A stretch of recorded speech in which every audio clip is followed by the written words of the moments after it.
Good evening, night owls, and welcome to Whisper Crowley.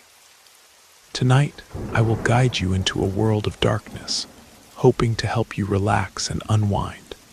Perhaps some of you will even drift into a haunting yet soothing sleep. Before we begin, let me know where you're listening from and what time it is for you. And now, we begin. The university campus, where I worked as a security guard, turned eerily silent after nightfall. During my evening rounds, the sound of my footsteps was the only thing breaking the silence. I used to appreciate this tranquility, a stark contrast to the daytime bustle. But on one autumn evening, something unexpected shattered that peace forever. It all began with a subtle noise. It was approaching 10 o'clock, and I was following my usual routine, checking the humanities building before planning my dinner break. When I reached the corridor on the third floor, the soft sound of footsteps and muffled laughter caught my attention. I paused, trying to locate where it was coming from. Must be some student who lost track of time, I thought, though I knew this part of the building was rarely frequented at night. I advanced toward the end of the corridor, where darkness was more prevalent due to burnt-out bulbs that were seldom replaced, since nobody used that area after hours. As I turned a corner, I glimpsed the silhouette of a young man in casual clothes, disappearing into an empty classroom. My instincts told me something was wrong. I quickened my pace and entered the room, determined to confront him. However, the room was completely empty. The windows remained locked, and there was no sign of an exit. The silence returned, but this time bringing with it a sense of unease. A shiver ran down my spine. I decided to keep the episode to myself, believing perhaps I had been the victim of an illusion. However, that night became long and unsettling, as my mind replayed the image of the young man and the mystery of his inexplicable disappearance. The next day, I ran into Professor Thomas Wilson, known for being a night owl who often worked in his office on the second floor. He was a dedicated physics professor, and our friendship had strengthened through shared coffee breaks and conversations about classical music. While we had coffee in the faculty lounge, I casually mentioned my experience from the previous night. "Did you notice anything unusual in the humanities building?" I asked, trying to disguise my concern. Thomas raised his eyes from his papers, and his expression darkened. "Actually, yes," he responded, almost whispering as if not wanting others to hear. "Last night, while I was working in room 215, some books fell from the shelves without any apparent reason. And this isn't new. Sometimes I feel like someone's watching me, or I hear low voices when I'm alone. You'll probably think I'm making it up." My heart raced. It wasn't just my imagination. There was something strange in the humanities building, something that defied logic.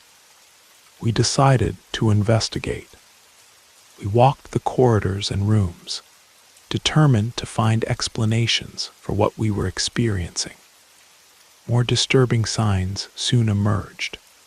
Doors that closed by themselves, lights that flickered without warning, and a constant murmur of voices, as if an invisible group was conversing in the distance. We resolved to return to the humanities building that evening, but Professor Wilson left shortly after, leaving me uneasy. He committed to investigating whether other professors or staff had noticed anything similar in that area of campus. That night we met again, and during another inspection, the figure of the young man reappeared. This time Thomas saw him too. He stood motionless at the end of the corridor, partially hidden by shadows. His expression seemed to carry a deep sadness, almost like a plea for help. When we tried to approach him, the figure vanished, dissolving into the air as if it had never been there. "Who could he be?" Thomas asked, his voice heavy with fear. We had no answers, but the urgency to understand what was happening grew with each appearance. Thomas had access to restricted areas, including the archives room where academic and administrative records were stored. Among the documents, we found a shelf with yearbooks and reports detailing past events at the university. During his conversations with other faculty members, Thomas heard from Professor Anderson, a veteran from the chemistry department, about a mysterious incident in 2005. That day, the university closed completely after police, and an ambulance arrived. No one knew for certain what had happened, but Anderson mentioned that the event was tragic. We decided to dive into the archives, hoping to find some explanation. What we discovered was devastating. Among forgotten papers, there was information about a student named Michael Keating, who was studying physics. Michael was described as emotionally unstable in reports, and in a moment of despair, took his own life in an abandoned classroom on the third floor of the humanities building. The university had silenced the case, but the documents revealed the painful truth. That night, we realized the apparitions were more than residual memories. They were the troubled spirit of Michael, bound to something that kept him tied to the place. The following nights were endless. Each round was accompanied by a growing sense of anxiety. We were certain something sinister haunted the building. On one of these nights, as we walked down the corridor leading to the courtyard, we heard a strange sound. We looked at each other, understanding it was time to face whatever awaited us. We climbed the stairs with flashlights in hand, cutting through the oppressive darkness. The air on the third floor seemed freezing, laden with a suffocating atmosphere. That's when we saw it, different from the young man. This figure was tall, imposing, and radiated an energy that froze us to the bone. It wore a black hat, and although its features were indistinguishable, we knew it was watching us. "James, you're seeing this too, right?" whispered Thomas, his voice trembling as much as the hands holding the flashlight. I couldn't take my eyes off that sinister figure.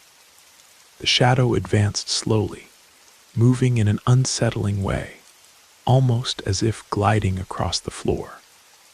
An intense cold climbed up my spine, and the air around us seemed heavier with each step it took in our direction, as if the very atmosphere was being compressed. Suddenly, the figure stopped. Behind it, Michael appeared, the young man marked by the tragedy of so many years ago. His presence was translucent, almost ethereal, and his eyes conveyed an overwhelming sadness. He seemed to be trying to communicate, but the shadow loomed over him as if controlling him. "What do you want from us?" My voice sounded firmer than I felt inside. No response came from the shadow, but Michael raised his hand, pointing to the abandoned classroom at the end of the corridor. His gaze was a silent plea for help before disappearing, taking the shadow with him. "We need to go there," said Thomas, with a determination that didn't hide the tremor in his voice. We walked carefully, and upon reaching the door of the classroom, we noticed it was just ajar. With a light push, it opened, creaking and raising dust. We entered, and the environment seemed to swallow us with its darkness. Our flashlights cut through the blackness, revealing a scene worthy of a nightmare. In a corner sat an old school desk. On it rested a notebook, stained by time. Upon opening its pages, I saw it was filled with Michael's writings, letters laden with farewell words and despair. "This is where it all happened," murmured Thomas, looking around. Then a cold took over the space. The temperature dropped drastically, and a low, macabre laugh echoed through the room. We turned our flashlights, and there it was again, the shadow standing in a nearby corner. Its threatening countenance froze my body, leaving me unable to react. It began to move in our direction, and for a moment I thought we wouldn't leave the place alive. However, something unexpected happened. A new presence appeared between us and the shadow, a figure enveloped in a weak, warm light. We couldn't distinguish what it said, but a soft sound, almost like a distant whisper, filled the space. The shadow retreated, releasing a cry of hatred before completely disappearing. Michael then turned his attention to us. For the first time, his expression carried a glimpse of peace. In moments, he too disappeared, leaving us alone in that room that now seemed colder and emptier than ever. Thomas and I stood paralyzed, trembling, not knowing what to do or think. We had faced something that defied all explanations, something for which we weren't prepared. Our beliefs and certainties were shattered. After that confrontation, the marks of the experience stayed with us. The fear and invisible weight of that night accompanied us, transforming our routines into something unbearable. Liberating Michael and confronting, the shadow seemed just the beginning of a much darker story. The following nights became torturous. I couldn't sleep without dreaming of the shadow or Michael, always with that gaze full of supplication. The sensation of being watched kept me in a constant state of tension, waking up with a racing heart and cold sweat running down. It was as if the shadow's eyes still pursued me, even in the illusory safety of my bedroom. During the day, the situation wasn't less terrifying. The shadow seemed to follow me through the university corridors, its presence observing me from afar. Sometimes I would catch at the limit of my vision a tall, dark figure at the end of the corridor, but when I tried to focus on it, it would disappear, leaving me with the certainty that it was still there, just lurking. Thomas didn't escape the effects of it all either. I always found him in his office with an exhausted look, and the marks of badly slept nights stamped on his face. Although we were united in trying to understand what was happening, each faced his own fears and inner ghosts. We decided to seek help. Thomas mentioned a spiritual advisor he knew downtown, someone who claimed to have deep knowledge in ancient practices of spiritual purification. We went to his shop, a small space crammed with dried plants hanging from the ceiling in jars with intriguing colored liquids. "A black shadow is attached to your souls," stated the man, staring at us with eyes that seemed to see beyond the visible. "This isn't something a simple cleansing will resolve. Something much deeper will be necessary." The advisor gave us a selection of herbs and instructed us on rituals to be performed night after night in certain locations at the university. We also organized memorial services for Michael, praying for his soul's rest. But nothing had an effect. The torment persisted, and the darkness surrounding us seemed to intensify, pushing us ever closer to the edge of sanity. One night during my round, I felt its presence again. The shadow was closer, more solid. It was so intense that the air seemed heavy, difficult to breathe. Suddenly, a freezing cold touched my nape, and I couldn't move. I was paralyzed by terror. That's when I heard Michael's voice, clear and soft. "Help me." I turned, and there he was like before, but with more defined features, more real. His expression carried suffering, and his gesture, although imprecise, seemed like a plea for help. Beside him, the shadow had also gained form. It was the figure of a tall man wrapped in a long coat that dragged on the floor, with a large hat that hid his face. He was so close that he seemed to be trying to envelop Michael, as if wanting to absorb him completely. At that moment, I understood that the shadow wasn't just a malignant entity, but a manifestation of Michael's pain and despair, a consequence of the tragic act that had marked him. "How can I help you?" I asked in my mind, almost involuntarily. Michael extended his hand in my direction. Upon touching it, I felt something profound, a connection. His pain and anguish. It was as if, for a brief instant, I could understand everything he had faced. In this contact, something extraordinary happened. The shadow began to retreat. It was as if my genuine intention to help him weakened that shadowy presence. With an enormous effort, I extended my hand to hold his. The shadow released a deep, hoarse sound, something between a scream and a moan, before completely disappearing. The relief I felt was immediate, but I knew the scars of this experience would stay with me forever. After that event, I spoke with Thomas. I proposed that on the Day of the Dead, we should make an offering for Michael. We agreed to set up an altar with candles and items that would help him find the peace he so desperately sought. We felt that somehow he needed this symbolic farewell to finally rest. We believed the shadow was linked to Michael's choices and sufferings, but the complete truth we might never know. Given the gravity of the situation, we saw no alternative but to involve the professors and department heads, sharing everything we had experienced. We feared being seen as insane, but surprisingly, that didn't happen. They listened to us with seriousness and agreed that the best course would be to hold a memorial service in the building, sanctifying the place. The hope was that with this gesture, Michael's restless spirit would finally find peace. The ceremony was performed, and something changed.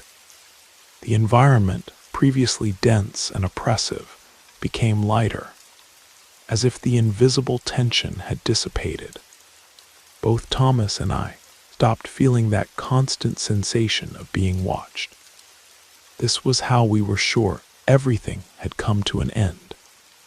Thomas and I continued working at the university, but with a different perspective on the mysteries that sometimes manifest in unexpected and disturbing ways. We faced something that went beyond the rational and managed to bring peace to a tormented spirit. Even so, the nights were never the same again. Although Michael had found his rest, the fear of the unknown remains, and dealing with it is a constant challenge. Sometimes, late at night when the campus is silent, I still feel a chill when passing the third floor of the humanities building. But it's different now, not a presence, more like a memory, a reminder that there are things in this world we may never fully understand.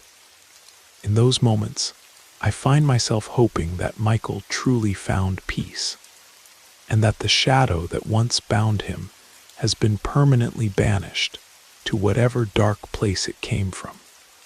For now, that hope is enough to keep the fears at bay, as I continue my solitary rounds through the quiet hallways of a place where the boundary between our world and whatever lies beyond once became frighteningly thin.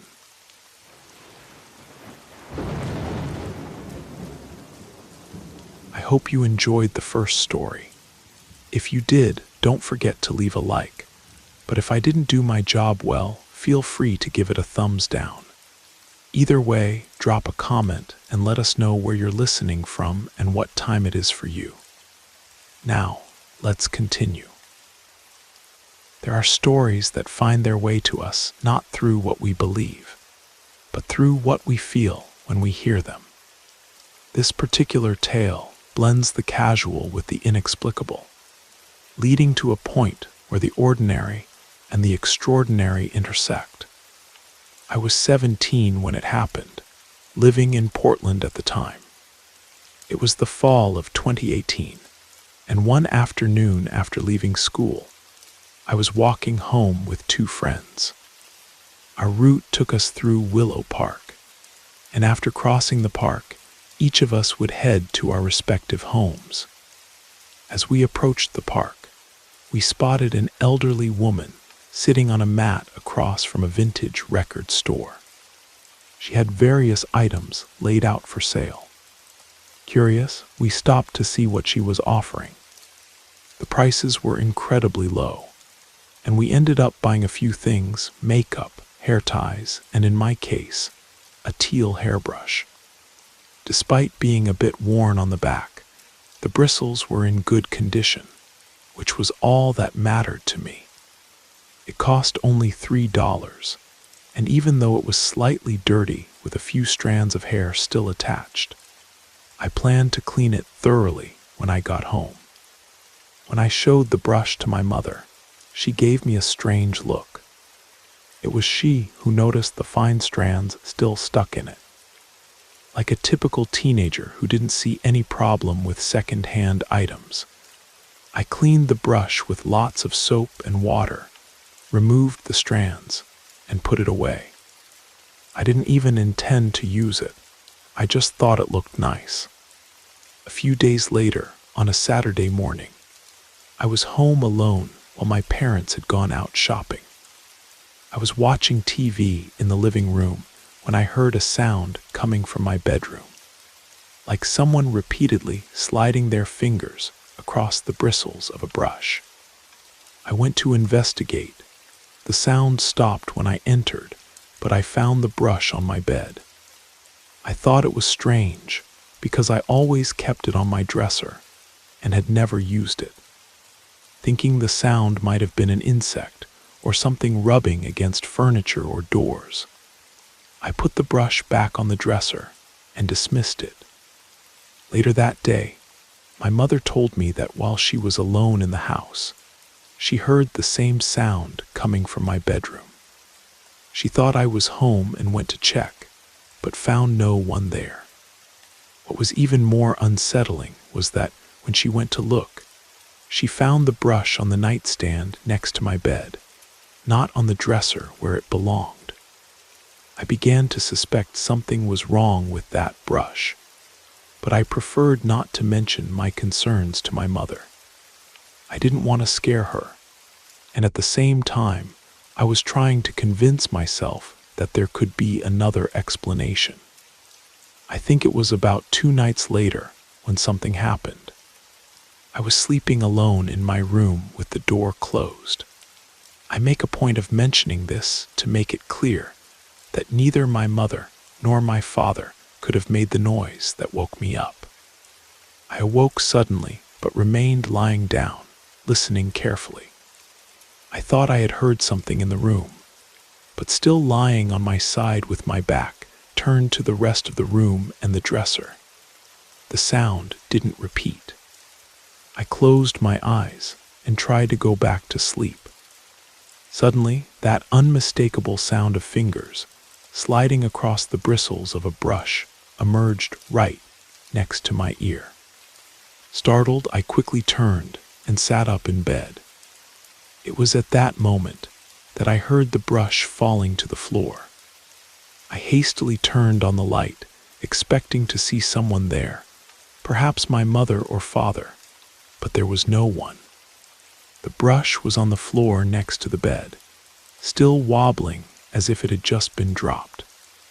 That same night, without thinking twice, I grabbed the brush and threw it out the window. Behind our backyard was a vacant lot, and that's where it landed. Fortunately, nothing else happened after that, but the experience left me with a lesson. It's not always a good idea to buy or accept things when you don't know their origin or what they might carry with them. To this day, I have no idea who the previous owner of the brush was, or if it even belonged to the woman who sold it. And what exactly made that sound is something I'll never know.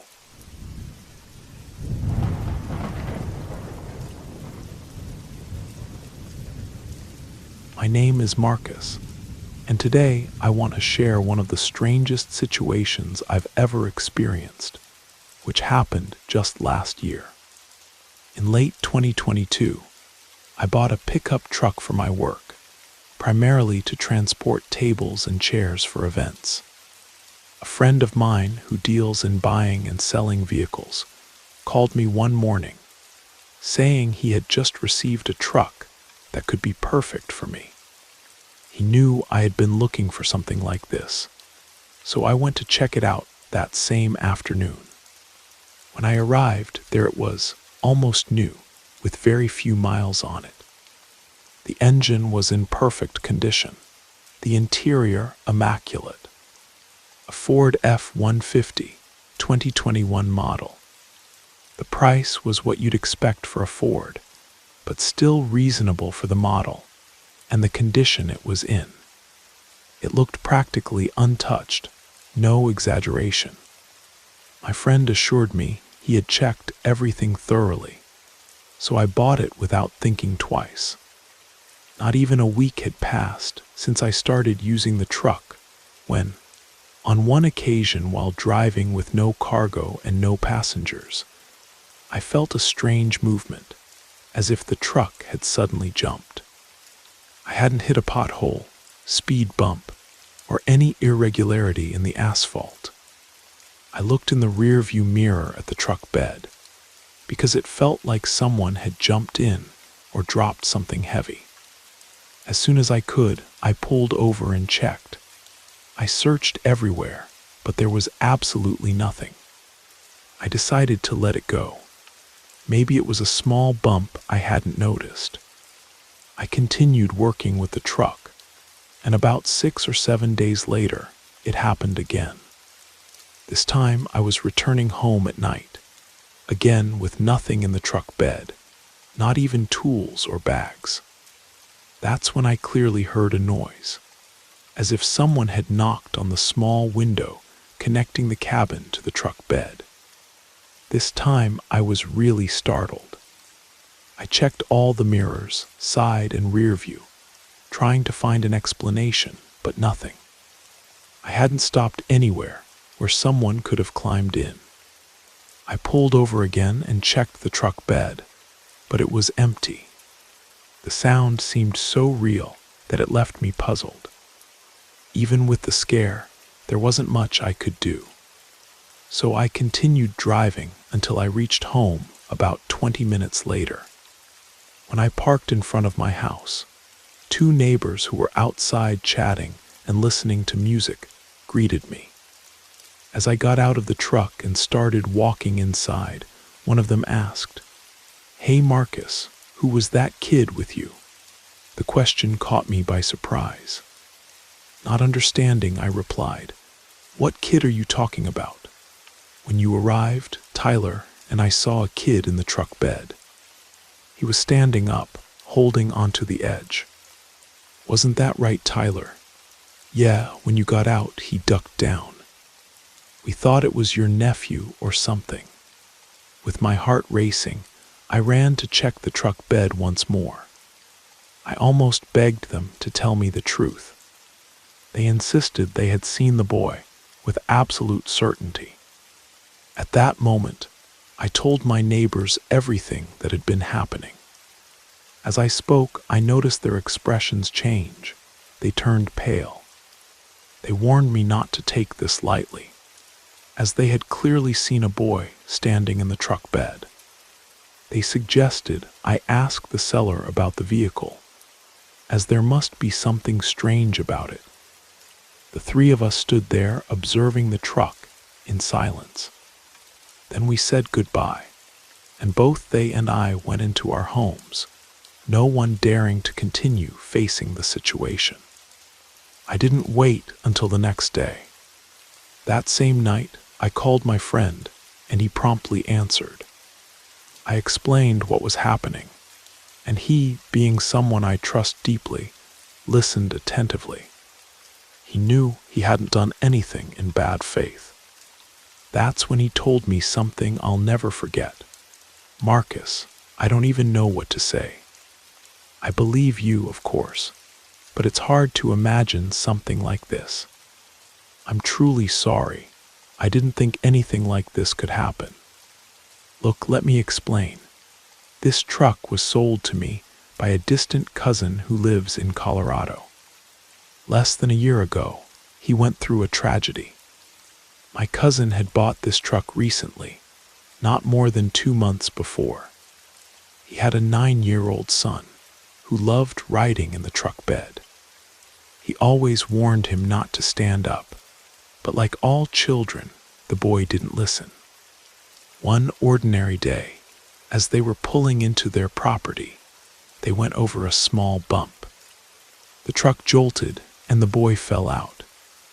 Without realizing it, my cousin ended up running over him with the wheels. The boy died right there. My friend continued, after the accident, my cousin never told me about it directly. I just noticed he barely used the vehicle anymore. That's why it's practically new, Marcus. My advice, take this truck to a priest or someone who can bless it. I think that might help the boy rest and end these scares you've been having. My wife knew someone who worked with a priest in town. We got in touch, and he arranged a time for the priest to bless the vehicle. He didn't charge anything, and even assured us he would pray for the boy as well. I said my own prayers too. Sincerely, since then, I've continued with the same truck, and nothing strange has ever happened again. Recently, I even shared the story and a photo of it in a Facebook group. It seems the blessing worked, and the boy finally found peace.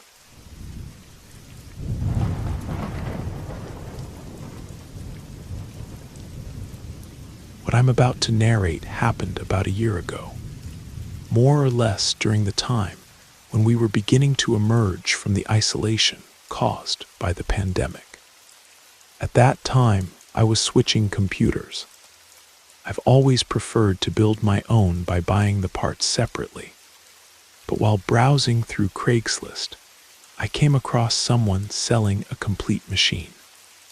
The ad caught my attention because the components were modern and of good quality. I decided to contact the seller to learn more details. After confirming the specifications, I realized that the only extra investment would be a new hard drive. The rest was impeccable. Before closing the deal, I analyzed the seller's profile. It was an account created in 2014, which reassured me about the possibility of being scammed. These details, which might seem irrelevant, are important for what I'm about to tell you. The seller was very accommodating and suggested we meet at a coffee shop nearby to test the computer. He asked me to bring a monitor so we could connect the machine. I accepted the proposal, and we went to the agreed location. While I was checking the equipment, we chatted. The machine had been properly formatted, with no associated accounts or data, ready for use. Everything seemed excellent. I made the payment and went home with the computer. Once at home, I began testing it with different programs to ensure everything was in order. I had no problems. The seller even gave me his phone number in case any difficulties arose. Indeed, the computer worked perfectly. However, a few weeks later, I noticed that the case wasn't very efficient in terms of ventilation. I decided to invest in a new one. When disassembling the machine to transfer the parts, I noticed something curious between the cables and the back of the old case. Near the motherboard, a small flash drive, almost hidden. I can't explain why, but I decided to connect it. I took precautions, though, using an old laptop that I hardly used anymore. Inside the flash drive were 3 folders. The first, titled Books, contained PDF files. Some appeared to be digitized pages, others just photos of books. The content was disturbing, unsettling drawings and texts that, from what I could understand, were descriptions of rituals and invocations. Despite the discomfort, I continued exploring. The other 2 folders contained videos. I couldn't watch them all, but the few I saw were enough to cause revulsion. I'll avoid the details, especially if you're sensitive to the topic of animal abuse. The videos were organized by dates, each title indicating a day and the term attempt. For example, March 23, 2021, 5th attempt. In the videos, a woman whose face never appeared positioned a camera to record something terrifying. A dark altar with black candles, red drawings scattered on the floor, and a demonic figure in the center. Everything pointed to disturbing rituals. To this day, I can't forget what I saw in those videos. The woman seemed to perform a series of actions that extended for about 30 minutes in each recording. I only watched parts, fast-forwarding to avoid hearing the words she spoke in a language I didn't understand. There was something deeply disturbing about it, something that caused genuine fear. The discomfort worsened when, in one of these videos, she appeared with a cat. I won't go into details about what she did, but the result was always tragic. In several recordings, all made on different days, hours, and contexts, I noticed they were different cats. None survived. Disgust and terror overwhelmed me. I know many might suggest I should have taken another approach, perhaps reported it, but at the moment, driven by fear and the impact of what I saw, I took the flash drive, destroyed it, and threw the pieces in the trash.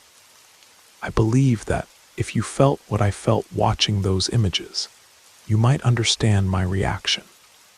It's not something easily explained.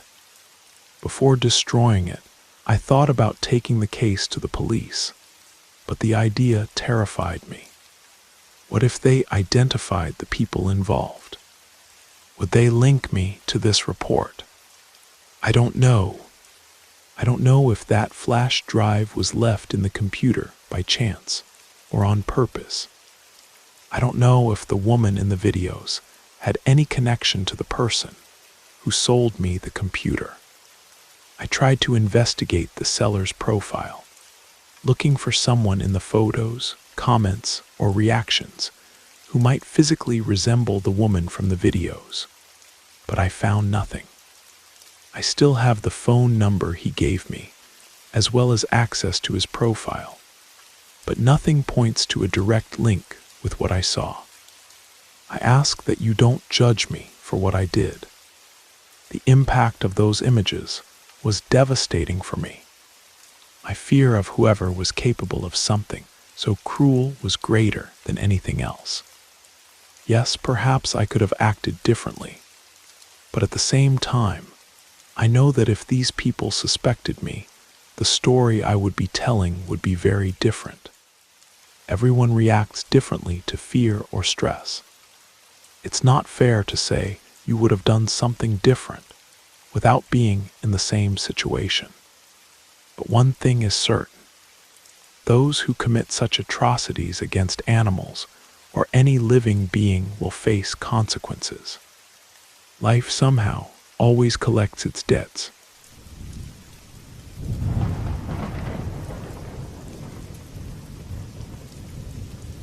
After the end of my last relationship, I ended up having to return to my family's house. My ex and I shared a rented apartment in Seattle. Warning to anyone thinking about something similar: avoid signing a lease with someone you've been with for only a short time. He turned out to be quite different from what I had imagined. Now I'm living with my parents in eastern Washington state. If you know the area, you're aware that the further east you go, the more rural everything becomes. I prefer urban areas, especially since I'm still in my mid-20s. Country life isn't for me. The big city has always been my favorite environment. Here in my parents' region, the atmosphere is extremely quiet. I hope this stay is brief, until I can find a place I can afford on my own. Seattle, however, is out of the question for personal reasons. I returned to my old job at the urgent care center, where I worked before moving. They welcomed me back well, despite knowing my stay is temporary. The problem with this job is the schedule. I take many night shifts. Although the nights are calm, they're monotonous and end up disrupting my sleep and social life, which, to be honest, isn't very active around here anyway. After one of my shifts, I usually buy something to eat, as few options are open at that hour. This morning, for example, I left at 4 and stopped at a bakery that opens early and serves a huge variety of food. I picked up a turkey sandwich and a salad to eat at home. On the way, I needed to stop to fill up my car at a Chevron station. The place is spacious, but I rarely see anyone there, even during the day. I went to the cashier to pay in cash, trying to save a little. When I returned to the pump, I noticed another car had arrived, a blue sedan. A man got out and began to fill up his tank as well. As soon as he locked the pump handle, he came toward me and said, "Want to see a funny trick?" I already regretted this interaction before I even responded, but for some reason, I ended up saying, "What trick?" He started doing that silly trick of pretending to pull off his thumb by bending it while cupping it with his other hand. As he did this, he looked at me, alternating between an air of mockery and one of knowing that it was foolish. I laughed forcedly, hoping he would give up, but he continued even when I looked away. He persisted, which made me even more uncomfortable. As soon as I heard the click of the pump indicating that the tank was full, I felt an immense relief. I quickly put the hose away and went to get my change.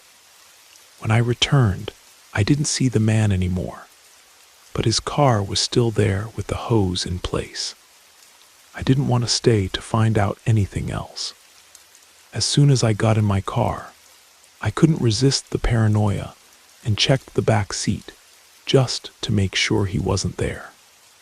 I locked the doors and headed back home, which took about 5 minutes. All I wanted was to devour my 4:30 in the morning dinner. I took the spare key from my parents' hiding place, unlocked the door, and immediately put it back. I entered and locked everything as usual. In the kitchen, I tried to eat while making as little noise as possible, so as not to wake them up. Since I came back, I've been using my mother's car, and the hidden key is my way of entering without disturbing them.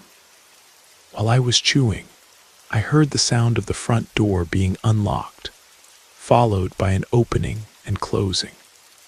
I froze with my mouth full and asked in a subdued tone, "Mom?"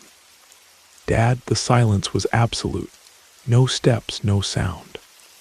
I ran to the entrance hall, but there was no one there. My heart seemed to want to leap out of my throat. I ran upstairs and forcefully opened the door to my parents' bedroom, waking them both. I said, almost whispering, but in panic, that someone had entered. My father jumped out of bed and hurried downstairs. I followed, cautiously following his steps, while he turned on every light in the house. When we checked the hiding place for the spare key, we realized it was no longer there. My mother, though terrified, still found time to scold me for not looking around before putting it back. My father inspected each room, and we accompanied him. When he finished checking my older brother's room, he continued the search but left the lights on. I decided to stay in that room to review some points he might have missed. I looked under the bed, in the closets, nothing. I went downstairs again. My father was already in the basement, but I didn't have the courage to go down there, even knowing he was nearby. I stayed on the middle floor with my mother, but curiosity got the better of me. I went to the dining room, which is near the front door, knelt to look under the table, and there he was. For a moment, it seemed surreal. The man from the gas station was hiding under the dining table. I recognized him immediately and screamed with all the strength I had. My mother, upon hearing me, began to scream as well. My father, at 65 years old, ran up the stairs ready to confront the intruder. The man crawled out from under the table and began to defend himself. He was clearly younger and more agile than my father, but that didn't intimidate him. When my mother and I saw the man trying to overpower my father, we did everything in our power to help. We began to hit and push him while my father held him down. It was only with our combined efforts that he decided to give up and ran out the front door. We called the police immediately, and thank God they arrived quickly, but the man still had the key to our door. That night, the police left a patrol car parked in the driveway as a precaution to prevent him from trying to return. My father improvised a barrier by placing a chair in front of the door and spent the night sleeping in the living room to keep watch. The next day, he changed the door lock, ending once and for all the habit of hiding a key outside. I feel terribly guilty for exposing my parents to this danger. It was my mistake, the result of carelessness. However, I believe that man followed me home, perhaps with his headlights off, because I didn't notice any car behind me on the way. Despite the scare, I'm relieved that we're all okay.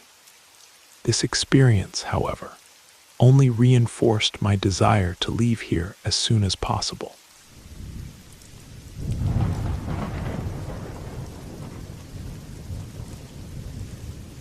Toys are often children's preferred companions, sources of much laughter and fun. It's rare to find a child who doesn't dream of having some special toy, who hasn't wanted something they saw on television or admired in the hands of a friend, classmate, or neighbor. Almost all of us have felt this yearning in childhood, and the most incredible thing is that sometimes this dream becomes reality. However, the bond with these objects can have its risks, as I learned from my niece. Emma was 8 years old and in the early grades of elementary school, living in California. She was a girl full of energy, like so many children her age, running from one side to the other, shouting loudly, and making friends wherever she went. Although she was extroverted, she also dedicated herself to studying and helping at home with my sister and my mother. When 2021 reached its midpoint, the world was facing the COVID-19 pandemic. Social isolation was necessary, and for almost 2 years, Emma's routine changed drastically. She, who loved movement and interaction, started having online classes, which was a big challenge. Despite the efforts of my sister and my mother to keep her occupied with activities and small tasks, Emma would quickly become bored, and she would find mischief to do around the house. During the July and August break, Emma watched a television commercial that enchanted her. The star of the ad was a doll that immediately sparked her curiosity. She asked my sister to buy the toy, but fearing the contagion of the disease, my sister refused. Persistent, Emma turned to my mother, who, as a loving grandmother, gave in to her favorite granddaughter's request. The doll was ordered online and arrived a few days later. Emma could barely contain her joy. As soon as the package arrived, she tore the wrapping hastily, squeezed the doll in her arms, and quickly took it to her room. In the following days, everything seemed normal. The house routines remained the same. However, with time, we noticed a change. Emma began to neglect her classes, set aside her schoolwork, and ignored her small household chores. The reason was clear. Her attention was completely focused on the doll. She and the doll became inseparable. Emma carried it everywhere, from the lunch table to bedtime. The family thought this was just a way to compensate for the lack of interaction with peers. But then came a surprise. Emma gave the doll a name. She called it Leonor. Curious, my sister asked Emma why she had chosen that name, since the doll had gone for days without having one. Emma, with the utmost naturalness, said that the doll itself had revealed how it wanted to be called. At first, my sister found it funny and adorable. However, Emma's behavior continued to change. She became more serious, hardly laughed anymore. During virtual classes, she wouldn't interact with her classmates, and frequently set aside activities to go to the backyard to play with Leonor, ignoring school hours.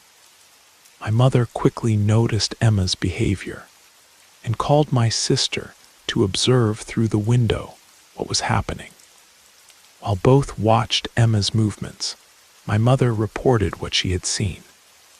Concerned, my sister focused on the girl's actions before calling her back to the living room to continue her classes. For her, it was essential that Emma not miss anything. Firmly, my sister asked her to return immediately and focus on her studies again, making it clear that any other attitude would not be accepted. However, Emma, with a distant look and an exalted voice, replied that she didn't want to participate in the class. This reaction surprised everyone, as it wasn't like her to act disrespectfully, since she had always been taught to be polite and cordial. My sister, seeing Emma's response, didn't hesitate. She took the doll from her hands, clearly irritated, and reinforced that it was unacceptable to be disrespectful. She also insisted that Emma return to class without further discussion. Although reluctant, Emma returned to the computer with impatient gestures, sat down, and watched the rest of the class, waiting for time to pass. When teacher Sarah announced the break for students to have a snack, Emma took the opportunity to run to her room. There she demanded that her mother return the doll. My sister firmly refused, saying she would only return the toy when Emma finished her classes and completed all the tasks that had been neglected.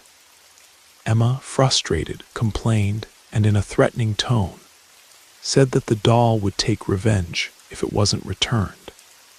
My sister, however, responded with irony, stating that she was willing to see what the doll would do. Irritated, Emma isolated herself in her room, refusing even the snack. After being reprimanded again, she finally finished the classes and completed the day's tasks. With that, the doll was returned. Emma spent hours playing with the doll until bedtime. Before going to bed, she asked her mother to let Leonor sleep with them, because according to Emma, the doll was afraid of being alone in the closet. The answer was a categorical no. It's worth remembering that my sister and Emma shared the same room and bed. Ignoring the request, both prepared to sleep. The next morning, upon waking up, my sister found the doll between them. Confused, she asked Emma how the doll had gotten there. Emma replied that she hadn't put the doll in the bed, and that it had probably gone there on its own. With little time to reflect on the comment, my sister prioritized morning activities without paying much attention to what had happened. She put the doll in a drawer locked with a key, ensuring that Emma had no access. She explained to her daughter that the doll would only be released after the completion of activities, and that playtime would be restricted to 1 hour. Resigned and reluctant, Emma ended up accepting the conditions. My mother, who slept in another room, entered my sister's room to collect dirty clothes. Upon arrival, she saw the doll sitting on the bed with a pillow propped against the headboard. Intrigued, she took the doll and went to my sister to understand why it wasn't stored, since they had agreed to keep it locked in the drawer of the closet. My sister, confused, assured that she had locked the doll moments before, and that only she had the key to the drawer. It made no sense that the doll was outside where it had been placed. Emma, hearing the conversation, approached and said with all seriousness, "Leonor is angry. That's why she came out on her own." My sister, trying to rationalize what had happened, imagined that perhaps the isolation was affecting Emma in some way. She took the doll again, put it back in the drawer, and locked it.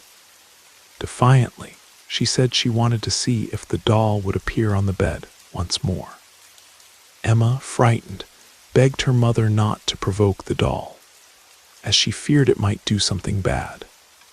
My mother tried to calm her, explaining that it was all just imagination and that the doll had no life of its own. It was just an inanimate object. Emma, still restless, returned to her classes. Later, when she finished, she ran to find my sister to explain what she believed was happening. As she approached the room, she heard a loud scream. Emma saw her mother run out of the room, pale and terrified. Before she even opened the door, without noticing her daughter's presence, my sister went straight to my mother, saying that the doll was again on the bed and, moreover, had smiled at her. My mother, skeptical, went to the room to check. As soon as she opened the door, she saw the doll fall to the floor at the exact moment she approached. Emma, crying, stated that Leonor was furious for having been locked up and feared that something bad might happen to them.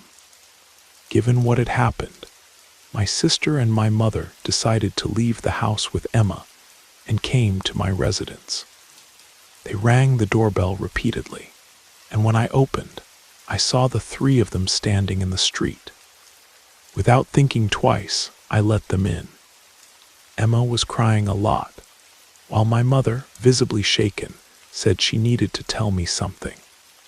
They told me everything that had happened, and Emma, with tears in her eyes, reinforced that Leonor was very angry.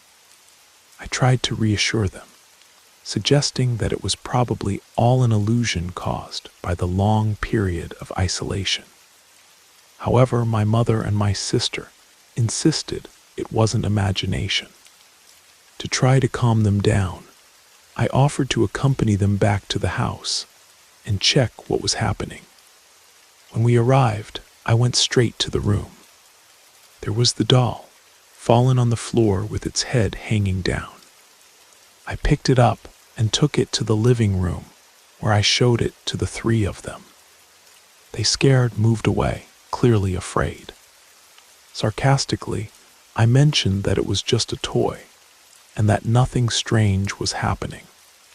But in a firm tone, they insisted it was better for me to get rid of the doll.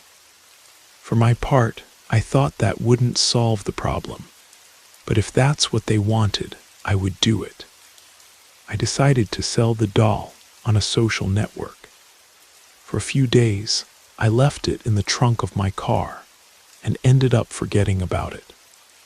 I only remembered when I took the car to be washed. When I opened the trunk, something caught my attention. The doll was smiling in a way that I didn't remember from the last time I saw it. There wasn't that smile before. I decided not to worry and took the doll home while the car was being washed. Later, when I returned, I realized the doll wasn't where I had left it. I searched the entire house, but couldn't find it. I thought someone might have entered and stolen the doll while the car was on the street. But I dismissed the idea since nothing else had disappeared. I began to feel uneasy about the disappearance. About half an hour later, my mother called. Her voice was nervous, but she was trying to stay calm. She asked why I hadn't gotten rid of the doll, as I had promised. I replied that I had, but it had disappeared. It was then that my mother, distressed, said that the doll was sitting on top of the trash can in front of her house. I ran there, as it was only 4 blocks away. When I arrived, my mother opened the door hastily. I entered without thinking, and indeed there was the doll. I couldn't understand how it had ended up there. I thought perhaps my sister and Emma had gone to get it, assuming that my niece missed it. I asked my mother if she was sure they hadn't come by, but she assured me that the night before, both had gone to sleep at an aunt's house about 15 miles away. A chill ran down my spine. There was no explanation for this. My mother and I exchanged confused glances and decided to leave the doll where it was. We went to get my car, and upon returning, we decided to take the doll. I put it in the back seat of the car, and remembering the scent, Benedict metal that my sister had given me, attached it to the doll, expecting something to happen. To my surprise, nothing happened. We headed to the neighborhood church, which was nearby. We entered hastily with the doll in hand. As we advanced down the main corridor, it began to feel heavier. We weren't far from reaching the altar, where a priest was coming out from one side. With a calm smile, he asked us how he could help. My mother, anxious, explained that we were bringing a doll that was scaring us. When we were a few feet from the priest, I could no longer advance, as if something was preventing me. The priest approached, looked at the doll, and said a short prayer in a low voice before taking it from my hands. The priest held the doll with ease, as if it had no weight at all, and listened attentively to our story. After hearing everything, he explained that this was a typical case where the doll could have been used as a vessel for a negative energy. According to him, this evil force saw the opportunity to enter Leonor and tried to influence Emma to allow its entry into her body or to weaken her spirit until it could dominate her. However, something or someone interrupted this process, preventing the entity from achieving its goal. While explaining, the priest kept the doll upside down and commented that although putting the metal on it had been a valid idea, it was also very risky. This didn't always work and could further irritate the energy present in the doll. Fortunately, he said that this one didn't seem to be so powerful, which prevented something more serious from happening. But it was gaining strength by absorbing Emma's energy. The priest suggested we leave the doll with him, ensuring that he would take care of the case. He advised us not to spend that night at my mother's house and promised to return the next day to bless it. That afternoon, my sister and Emma returned to my mother's house after a few days away. I noticed that Emma was smiling again, although still visibly tired. She seemed to have regained her former joy. The next morning at 8 o'clock, the priest arrived and began the blessing of the house. He asked us to leave him alone for 2 hours to perform the ritual. When we returned, we found the priest leaving with a sigh of relief. He stated that the house was clean and that everyone could return to sleep there without worries. He left some holy water before departing. From that day on, everything returned to normal. There were no more strange incidents at my mother's house, and the routine continued peacefully during quarantine. Emma regained her usual energy and started attending church regularly. On one of these visits, at the recommendation of an elder, she was taken for some kind of spiritual treatment, which, although effective, wasn't clear to me whether it was done by a medium or a shaman. Months later, Emma returned to in-person classes. One day, my mother received an urgent call from the school. They told her that Emma had had a nervous breakdown and asked someone to pick her up. My mother called me because she knew I was available, and we went together. When we arrived at the school, the principal explained that a classmate had brought a doll to class. Upon seeing it, Emma panicked. After they managed to calm her down, they asked what had happened. Emma explained that the doll looked evil and that she was afraid it might hurt her. While my mother filled out the necessary paperwork to release her, I sat next to Emma and asked what was frightening her so much. Calmer, she told me that her classmate's doll was identical to Leonor, and she feared it was the same one. I responded calmly, assuring her that the doll was with the priest and could never harm her again. We returned home, and as soon as we arrived, I called my sister, asking her to come right after work. I suggested she contact the parents of Emma's classmate, both to convince them to talk and to better understand the origin of the doll. We wanted to make sure it wasn't Leonor. My sister agreed, and the next day went to speak with them in person. After the conversation, she confirmed that the doll was not Leonor. According to her, the parents of the girl explained they had bought the toy recently, just 2 weeks before, and that it was new. This brought us relief. However, about a month later, something strange happened. Emma's classmate stopped coming to classes. Emma commented to us, concerned, that the girl had been absent for a week, and that before that, she had seemed different, quiet, although she had always been very participative in class. We tried to find out more about the girl and her family, but without success. The school principal discreetly told us that suddenly, the family had moved without prior notice. They left no contact information or any clue as to where they had gone. With the passage of time, following the recommendation of the psychologist who was seeing Emma, we decided to transfer her to another school. There she made new friends, and fortunately, seems to have overcome much of what happened with the doll. Before closing, let me leave an important piece of advice. Be careful with the toys you buy for your children.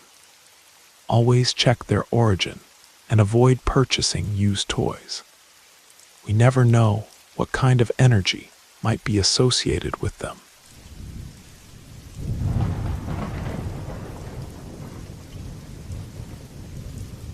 I prefer driving during the early morning hours, since what bothers me most is dealing with traffic. I live in Chicago, more precisely in the suburbs, and the traffic here can be a real nightmare. My brother lives in Georgia, and I visit him regularly. It's a long trip, and depending on what time you leave, it can take more than 14 hours on the road. I usually leave Chicago in the early morning, around 3 o'clock, to escape the areas with the heaviest traffic before the flow of cars increases. It was exactly at 3 in the morning on a Wednesday that I left my house and started the journey. I made a stop at a Starbucks to grab a coffee and prepare myself for the long and tiring drive ahead. The reason for driving instead of taking a flight was that I would be staying in Georgia for an entire month. I didn't want to depend on my brother to take me from one place to another. When I finally left the Chicago area, it was already past 4 in the morning. From Indiana onward, the trip flowed smoothly. Traveling from Chicago to Georgia is straightforward once you leave the city. Just follow I-75 south. Around 5 in the morning, hunger started to kick in. As soon as I saw a sign indicating food at the next exit, I decided to stop. There was a Wendy's advertised, and I decided to have breakfast there. I hadn't eaten anything before leaving, because when I wake up so early, my body takes time to feel hungry. Perhaps you've experienced this too. I followed the signs to the Wendy's, which was in an isolated area of Indiana. The absence of street lighting gave the impression of being in the middle of nowhere. My car's headlights were my only source of light. Upon arriving at the parking lot, I noticed some lights were on inside, and there was another car parked there. I entered the drive-through lane. The order panel was illuminated, so I assumed the place was operating. I waited for more than a minute at the intercom, but no one appeared. I even said hello a few times without response. I took out my phone, searched for information about that Wendy's, and discovered it would only open at 6 in the morning. Suddenly, I heard 3 knocks on my window, which made me almost jump out of my seat. I looked to the side and saw a man outside, smiling. He made a gesture asking me to lower the window. I didn't feel very comfortable, so I only opened a small gap to hear him. He explained that the restaurant was closed, and I confirmed that I had just discovered that. The man continued, saying he was stranded there. He pointed to the other car parked and explained that the battery had died. He asked, almost pleading, for me to help him jumpstart the vehicle. I replied that I didn't have jumper cables, but he assured me he had them in his trunk. I looked at his car, parked near an area with trees, and ended up agreeing. I believe in karma and didn't want to carry the guilt of leaving someone in a situation I could resolve. He stepped back so I could position my car next to his, aligning the hoods. I got out of the car and opened the hood, while the man did the same and retrieved the cables. We connected the terminals correctly, and I started my car to provide power. After a minute, I suggested he try to start his vehicle. He took a while to get in, but when he turned the key, nothing happened.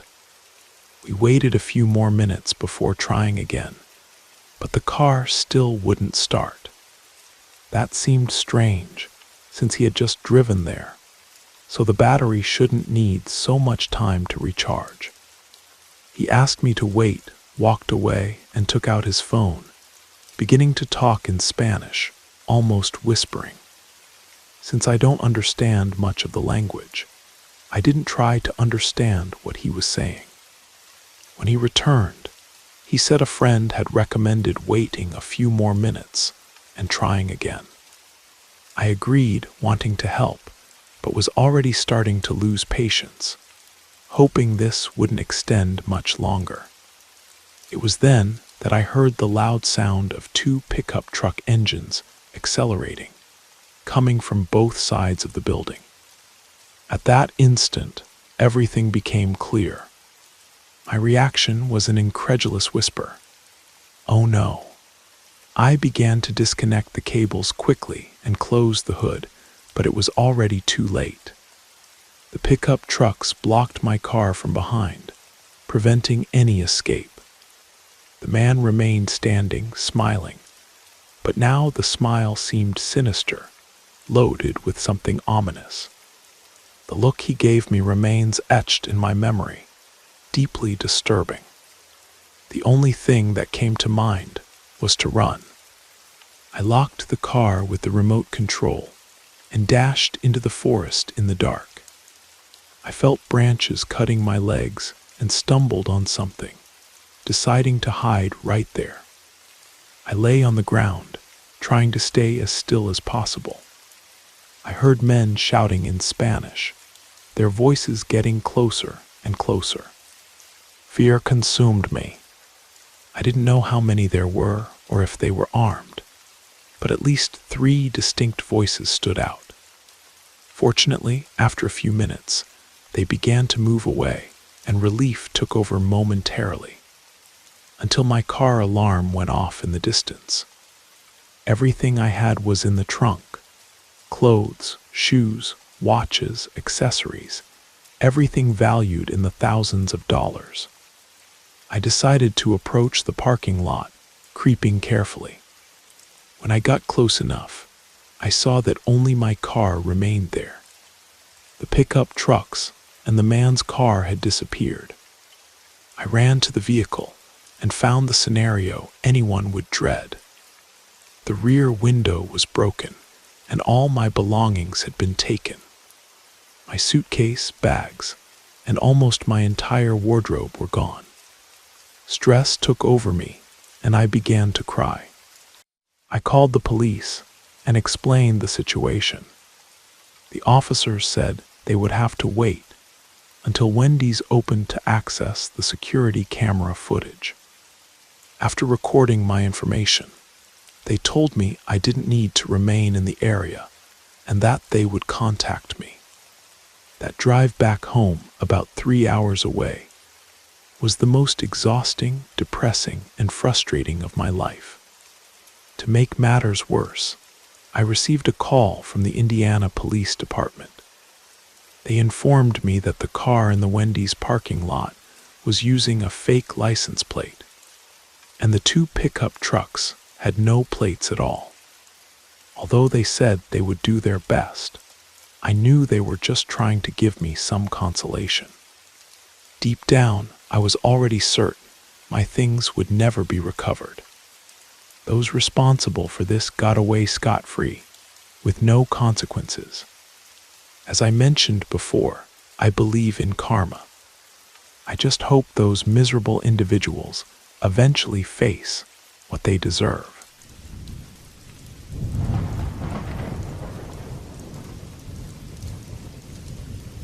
Surely we've all experienced those endless car journeys, haven't we?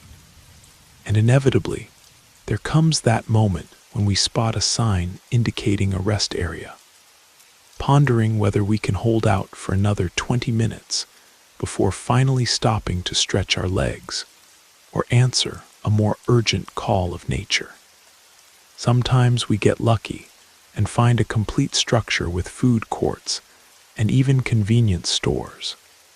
But most of the time, what we have is a small space with a simple building that barely offers a bathroom. It was during one of these journeys that I found myself facing a long trip, 12 hours in total. To make matters worse, much of this journey took place during the night. The details of the itinerary don't matter much, but I was lost somewhere in the remote corners of the Midwest. It was already past midnight, and the road was almost deserted. Very few cars crossed my path at that hour.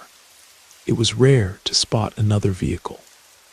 I reached that uncomfortable point where the body starts to complain. I urgently needed a bathroom, and I couldn't stand sitting anymore. My eyes began to eagerly search for a blue rest area sign. When I finally saw the familiar blue sign, it felt like I had found a miraculous solution. A few miles later, I left the highway and entered the small rest stop. The structure was modest, but it had a bathroom, which was exactly what I needed. In the parking lot, there were no trucks. I assume these are only allowed to stay overnight in specific areas. There was only one other car there, and I imagined the driver might be resting or sleeping. Before entering the bathroom, I stretched a bit and looked at the other car. The windows were too dark for me to see anything inside. I didn't give it much importance. My curiosity was fleeting. Inside the bathroom, I encountered a strange scene. A man was standing in a corner, head down, with his back to me. At first, I thought he was using the urinal, but I soon noticed he wasn't even near it. He was simply staring at the wall. I froze for a moment, not knowing whether I should say something. I wanted to ask if he was okay, but the strangeness of the situation prevented me. To reach the stall, I had to get closer, which only increased my discomfort. I did my best to stay calm and act normally. I entered the stall and closed the door, but the feeling of unease was suffocating. The truth is, I couldn't use the bathroom with another person there. I'm like that. The absolute silence in the environment made everything even more disconcerting. I stood there for a minute trying to relax, but I simply couldn't. I ended up flushing, just to pretend, and left the stall. When I came out, I noticed the man had changed position. Now he was facing me, standing in the same corner. He stared at me fixedly. That's when I saw his face. It was disturbing in a way that left me uncomfortable. I don't usually judge people by their appearance, but there was something deeply unsettling about his expression, especially in his eyes. The emptiness in his gaze gave me chills. After so many hours without human interaction, that situation hit me hard and threw me completely off balance. Without thinking twice, I left the bathroom as quickly as I could. I walked straight to the car, started the engine, and backed up without wasting time. Looking in the rearview mirror, my heart raced. The man from the bathroom was coming toward my vehicle. I stepped on the accelerator and quickly moved away from there, relieved to leave him behind. Still, my main problem remained. I still desperately needed to use the bathroom. I calculated it would be about another 20 minutes to the next rest area, and decided to hold on. My estimate was correct. After a little more than 20 minutes, I reached the other rest area. It was practically identical to the previous one. As I mentioned before, many of these stops are very similar. Fortunately, there were no cars parked there. I parked right in front of the bathroom and ran inside. As soon as I entered the stall, I finally relieved myself and felt much better. I was almost finished when I heard footsteps entering the bathroom. I thought the person would stop at one of the urinals, but to my surprise, The footsteps continued toward the stall where I was and stopped exactly at the door. Through the gap at the bottom, I could see someone's shoes standing right there. My heart froze. It could only be the same man from the other rest area. He had followed me. My anxiety paralyzed me for a few seconds. I couldn't say anything. Finally, I gathered courage and said, "There's someone in here." No response. That confirmed my suspicions. I was in danger.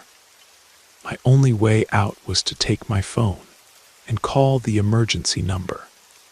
I put it on speakerphone, hoping the voice of the operator would intimidate the man. The call was answered with a clear phrase, "Emergency, what's your urgency?" I responded loudly, explaining that I was being followed by a suspicious man and felt threatened. I made sure to describe my situation firmly, making it clear to the man that I was asking for help. As I provided details about my location, I noticed it worked. The shoes moved away from the door, and the intruder left the bathroom. I told the operator what had happened, but said I preferred to wait at the location until the police arrived. A few minutes later, I heard a knock on the bathroom door. It was the police officer. He escorted me outside safely, and I reported everything. I described the man, his car, and the two frightening encounters. The officer also checked my car to ensure it hadn't been tampered with.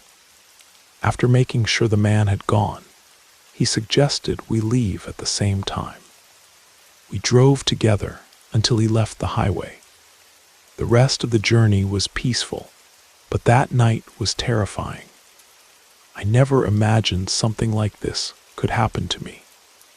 I'm almost certain it was the same man from before. The strangest thing is that these stories usually involve women, but this proves that no one is completely immune.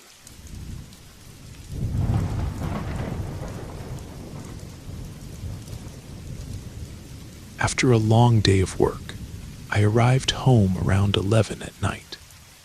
I was exhausted, but anxious to distract myself with a few hours of gaming. Since my friends needed to wake up early the next day, I played alone, enjoying the silence of the night. A few hours passed, and then I heard a sound that seemed like a knock. I removed my headphones, trying to hear better, but it was quiet. The knock seemed to have come from the front door. After all, it was quite loud, and I couldn't imagine another source for it. I got up to check what was going on, realizing that a single knock was strange. Could it be someone outside? Not understanding what was happening, I decided to ignore it and went back to my game. About half an hour later, another sound caught my attention. It was a click, like something closing. Again, I took off my headphones and looked around, but everything remained the same. I decided to investigate, giving my apartment a quick look, observing if anything was out of place. I didn't do a thorough search. I just looked for more obvious signs. The house was old, and I attributed these sounds to its structure.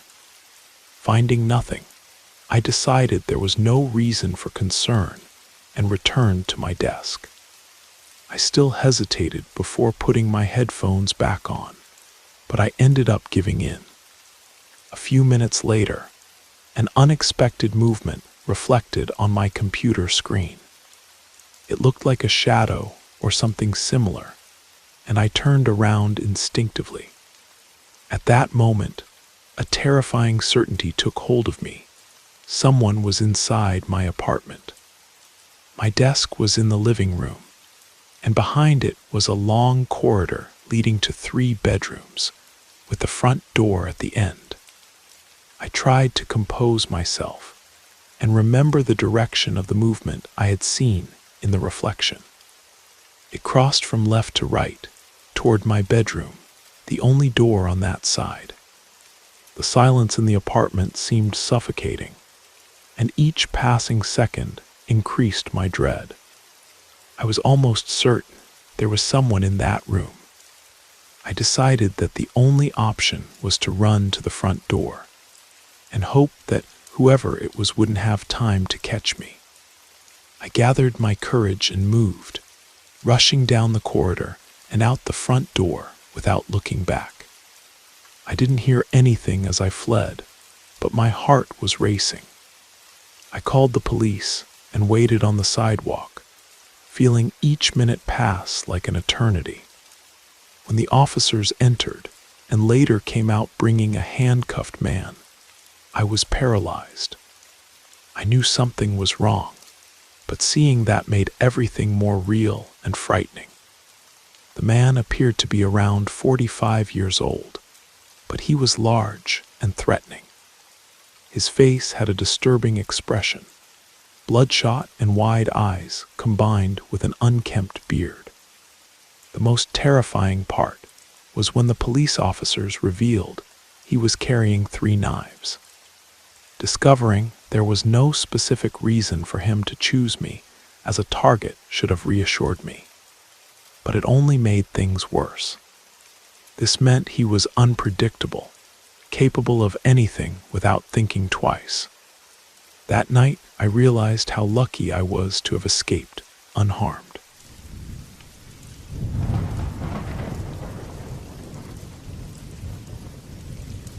Sometimes life plays tricks on us in ways we could never imagine.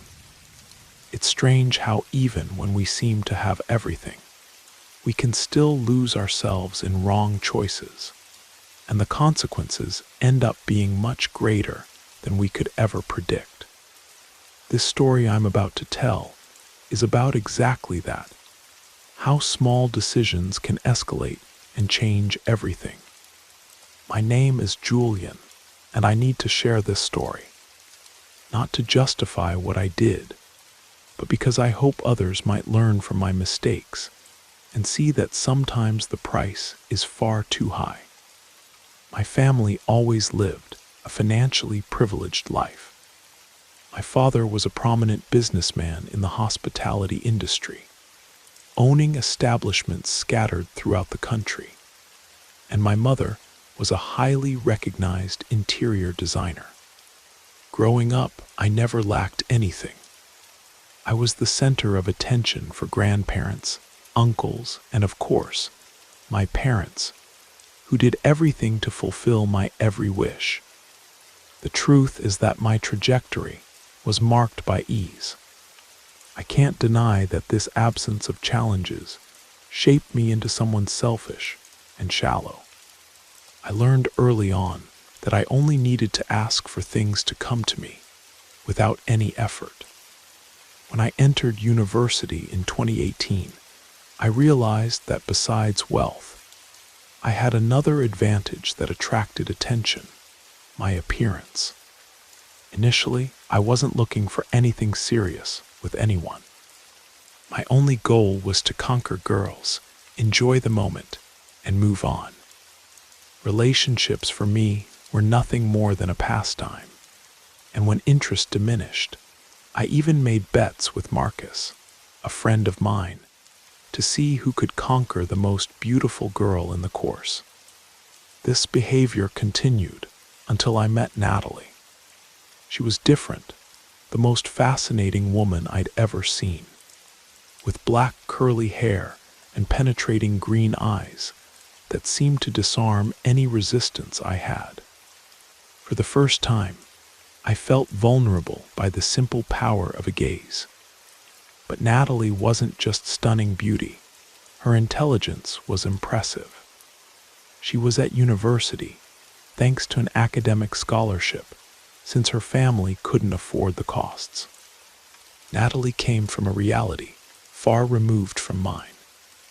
Orphaned since childhood, she lost her parents in a car accident, and since then, she and her brother had been raised by their grandmother.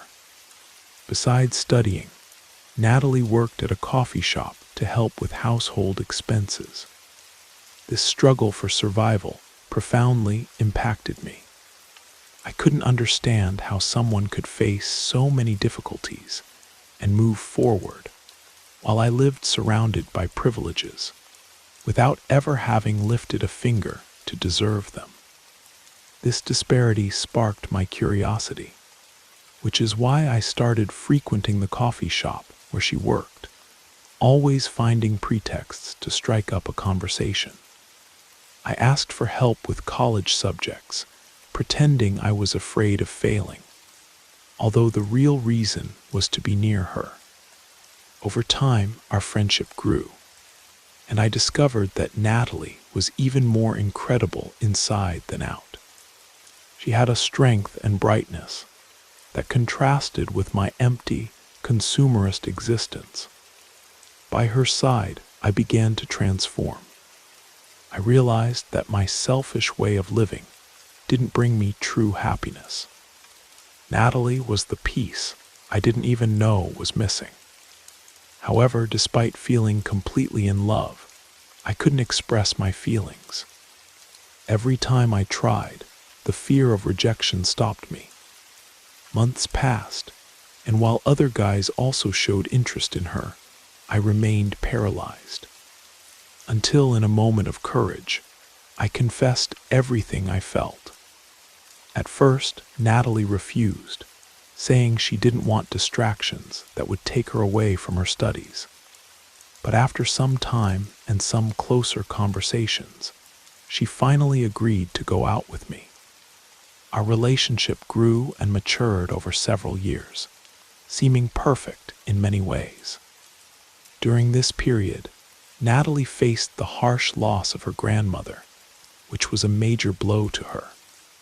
From then on, she assumed total responsibility for her younger brother, Lorenzo. Despite being an adult, he showed no interest in moving forward on his own. Lorenzo was lazy. He didn't work, didn't study, and seemed completely oblivious to the idea of improving his own life. This generated frequent discussions between Natalie and me, because I didn't think it was fair that she continued treating him like a child when he was a grown man. The time came when I decided to advance our relationship. I asked Natalie to marry me, but with one condition. Lorenzo would not live with us. Natalie, excited about the proposal, agreed, but insisted that he could stay until he found a job. Although I didn't like the idea, I accepted, willing to make this sacrifice for love. I established, however, a limit. Lorenzo should study or work. I even offered to pay for his college or a technical course, but I couldn't tolerate him living at our expense without any effort. After a beautiful ceremony, we got married and began our life together. At first, the marriage was like a dream, but things started to go downhill as the months passed. Arguments became common, and the subject was always the same: Lorenzo. He remained doing nothing, occupying the couch all day, surrounded by dirty dishes and clothes scattered around the house. I would come home from work and encounter the same scenario. Video games on or Lorenzo lost on his cell phone. The situation was testing my patience. Natalie did nothing to resolve it and even defended him, which only worsened the conflicts. Every conversation about the subject ended in an argument. I reached my limit and gave an ultimatum. Lorenzo should get a job within a month or leave the house. If Natalie decided to go with him, I wouldn't stop her. The deadline expired, and as I feared, Lorenzo didn't get a job. I asked Natalie to remove him from the house, but to my surprise, it was Lorenzo who took the initiative. Crying, he said he didn't want to cause any more problems and decided to leave on his own. Even devastated, she accepted the decision, understanding that the situation was unsustainable. After Lorenzo's departure, things finally seemed to get back on track. Our married life gained new balance, and we even started planning to have children. We managed one of my family's hotels together, and financially, we were doing very well. We bought a bigger house, and everything seemed to be aligning to form a family. However, after trying for more than 2 years, we couldn't get pregnant. This started to wear us down. The idea of being a father became an obsession for me, but nothing worked. We visited renowned specialists all over the country, and finally came the diagnosis. Natalie couldn't have children due to an irreversible problem. The news was devastating. As much as I knew it wasn't fair, I began to blame her silently. My love for Natalie was gradually replaced by a feeling of emptiness and frustration. I distanced myself from her. What was once affection and complicity transformed into resentment, consuming everything we had built together. Natalie sank into a deep depression. She started eating compulsively, and that beauty that had so attracted me began to disappear. I no longer felt desire for her. I even avoided being at home. Everything came down to discussions and accusations. Even so, a part of me still nurtured the hope that something unexpected could happen and bring our lives back on track. One Sunday morning, in the middle of another fight, someone knocked on the door. I went to answer and found Lorenzo, who hadn't given any news for a long time. He seemed different, more mature, and he wasn't alone. By his side was Sarah, his new girlfriend. She was stunning, a woman who instantly caught my attention. Her perfume enveloped me, rekindling an attraction I hadn't felt in a long time.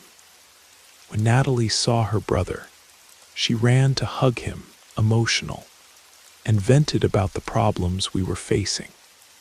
During the visit, Lorenzo suggested that Natalie seek out a healer who, according to him, had helped their grandmother in the past. Supposedly, this woman was capable of performing miracles, including helping her get pregnant. I found the idea ridiculous and absurd, but Natalie, overcome by desperation, seemed willing to try anything. It was then that something began to change in my life, something I never could have predicted. Lorenzo's proposal stuck in Natalie's head. Even without believing in it, she insisted that she wanted to try. She said she needed to exhaust all possibilities before giving up on her dream of being a mother. Lorenzo volunteered to accompany her. Although I thought it was all nonsense, I allowed them to go, but not without making jokes about it. While Natalie put her hopes in the healer, my mind couldn't get away from Sarah. There was something about her that awakened an overwhelming desire in me. Tall, with a slender body and a delicate face, Sarah seemed to radiate an energy that affected me. Whenever she appeared at our house with Lorenzo, my heart raced. I couldn't look away, and the fact that she seemed to notice my interest only made it all more intense. Lorenzo and Sarah's visits became more frequent. Natalie, seeing her brother's progress, who now had a job and showed more responsibility, invited them more and more for dinners or moments of coexistence. Lorenzo continued encouraging Natalie to participate in the sessions with the healer, and she, increasingly anxious for results, didn't take long to accept. Meanwhile, I remained distant, disbelieving of any real benefit from that situation. But every time Sarah walked through the door, something in me stirred. I started dreaming about her uncontrollably, dreams that became more intense and disturbing each night. Sarah, for me, wasn't just Lorenzo's girlfriend. She had become an obsession. Her way of dressing, always in tight clothes that enhanced her curves, fueled my fixation even more. My mind was consumed by her, and the thoughts consumed me until, one night, while Natalie was preparing for another visit to the healer, I decided to act. I couldn't bear that whirlwind of feelings anymore. I took Natalie's phone, looked for Sarah's number, and saved it, determined to talk to her that night. While Natalie and Lorenzo were out, I decided to call Sarah. I used some excuse, saying I wanted to know where they were, but quickly changed the course of the conversation. I commented that she was frequently in my thoughts, insinuating more than the words said. To my surprise, Sarah didn't react with discomfort, but let out a light laugh. She seemed to be enjoying the situation. Although she didn't explicitly encourage anything, it was enough to convince me that she also shared this veiled interest. After that, every time Sarah appeared at our house, the looks we exchanged became charged with contained desire. Without words, we played a dangerous game, marked by furtive smiles and glances that exceeded the limits of the acceptable. Meanwhile, Natalie faithfully followed the healer's guidance. The woman had promised that after a specific ritual, she would be ready to get pregnant. She even indicated exact dates when we should try, guaranteeing that the miracle would happen. Natalie, filled with hope, insisted that we follow everything to the letter. I, however, was so emotionally distant from her that I accepted only to avoid arguments. The only way to endure those moments was to imagine Sarah in her place. A few months passed, and something unexpected happened. Natalie got pregnant. The news left me incredulous. How was it possible? All the doctors had ruled out this possibility, but the healer had accomplished the impossible. Despite what should have been a celebration, my enthusiasm was superficial. Instead of happiness, I was overcome by confusion and to some extent irritation. I wasn't sure I wanted to continue with Natalie anymore, but the baby that was coming seemed to tie me even more to that relationship. With the pregnancy, Natalie asked Lorenzo to be more present to help her, as she needed rest due to the pregnancy risk. This also meant that Sarah came more frequently, which for me was a mixture of blessing and torment. Sarah became a constant figure in our lives, and my obsession with her grew more and more. Until one night, when Lorenzo needed to work during the early morning, Sarah stayed with us. I saw an opportunity I couldn't let pass.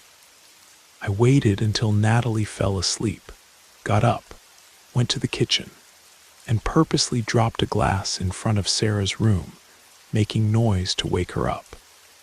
My heart was pounding when she opened the door. She was dressed unpretentiously, in short shorts and a light t-shirt that left little to the imagination. The heat of that night and the proximity of the moment made the tension unbearable. Unable to contain my impulses anymore, I confessed what I felt. I said I had desired her since the day I met her, that I couldn't stop thinking about her. My expectation was that she would respond in some way, but her reaction was completely different.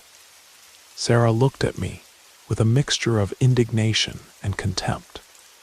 "Aren't you ashamed? You're married. Your pregnant wife is sleeping in the room next door. I can't believe you're capable of doing something like this." Her words were like a bucket of cold water, leaving me paralyzed by guilt and humiliation. Sarah was categorical. She told me to never again insinuate anything like that, and that I should erase those thoughts from my mind. Before slamming the door shut, she made it clear that she would not tolerate any more such behavior. The following days were unbearable. Sarah no longer gave me the same complicit looks. Every time she appeared, she ignored me or maintained a cold and distant tone. It was consuming me. The woman who dominated my thoughts now treated me as if nothing had happened, as if it had all been a fantasy created by me. This rejection pushed me into a state of absolute despair. My nights became torture, populated by dreams with Sarah. Each day my obsession grew, while my marriage rapidly deteriorated. Natalie, although radiant because of the pregnancy, noticed my distancing and begged me to return to the man she knew. But my mind was elsewhere. Sarah occupied all my thoughts, and I tormented myself with the idea of what could have been. With time, I decided I needed to do something drastic. She wouldn't leave my head until I had her. It was then that I remembered the healer. If that woman had accomplished the impossible by helping Natalie get pregnant, perhaps she could do something to win Sarah's love. I decided to seek her out, this time with a completely different objective, driven by a desperate need. I convinced myself that the healer was my only solution. I knew the idea was absurd, but I saw no other way out.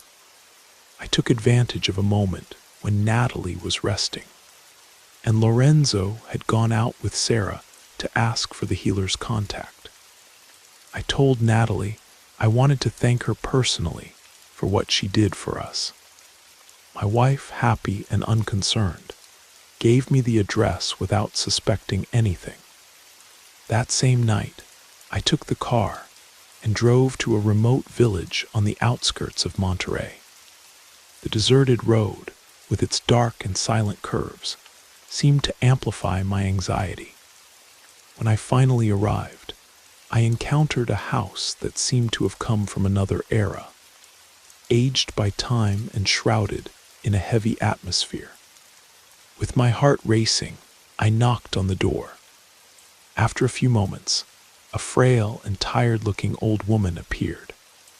Her deep and penetrating eyes stared at me with a mixture of curiosity and caution. "You again? What do you want this time?" I explained, almost breathlessly, that I needed her help to make a woman fall in love with me.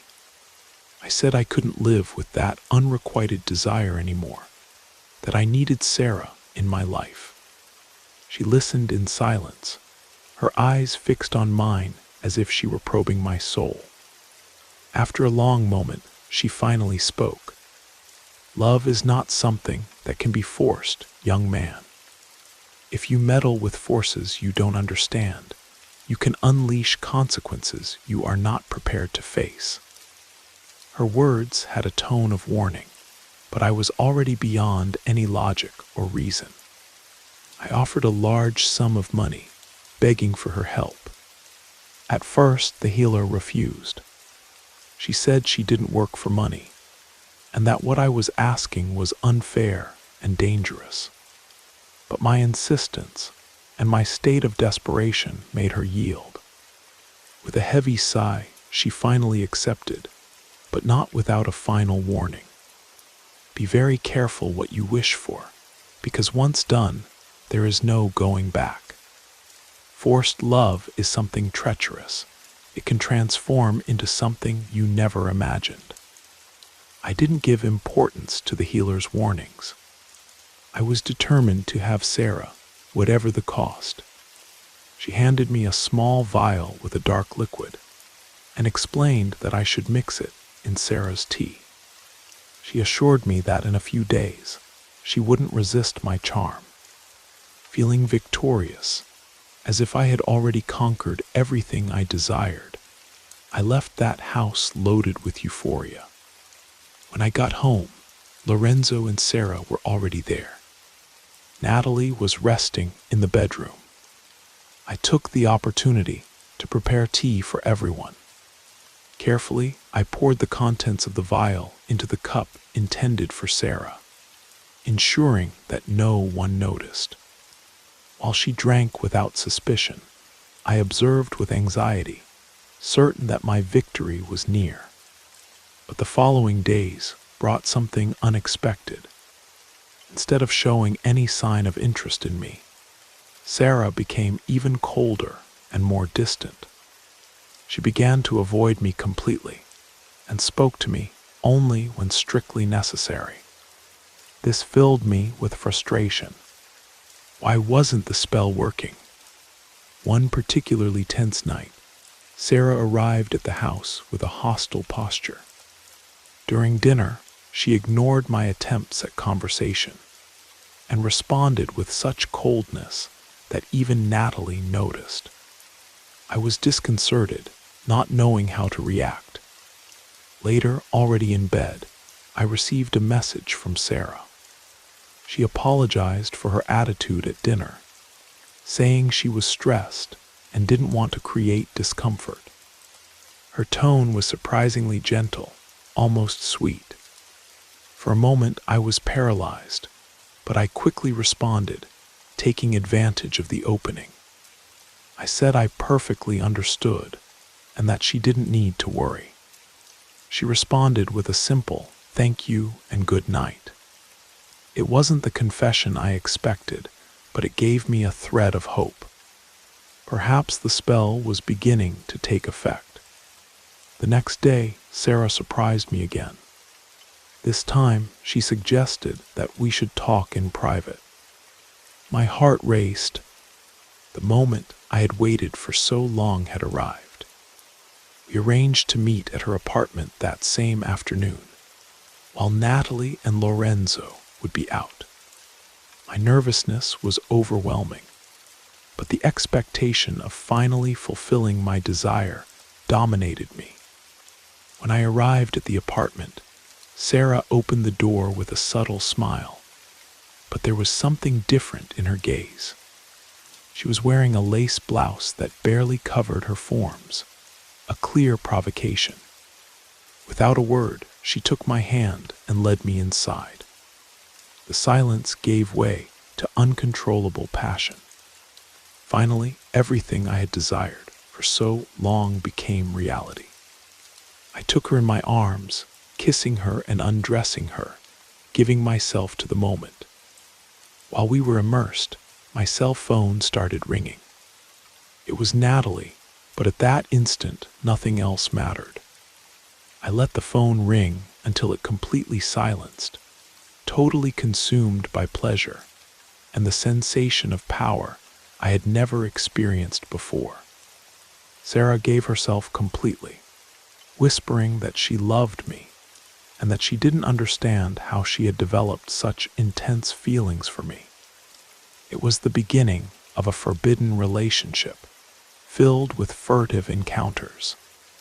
We saw each other more and more often at her apartment, in the car, even in public places.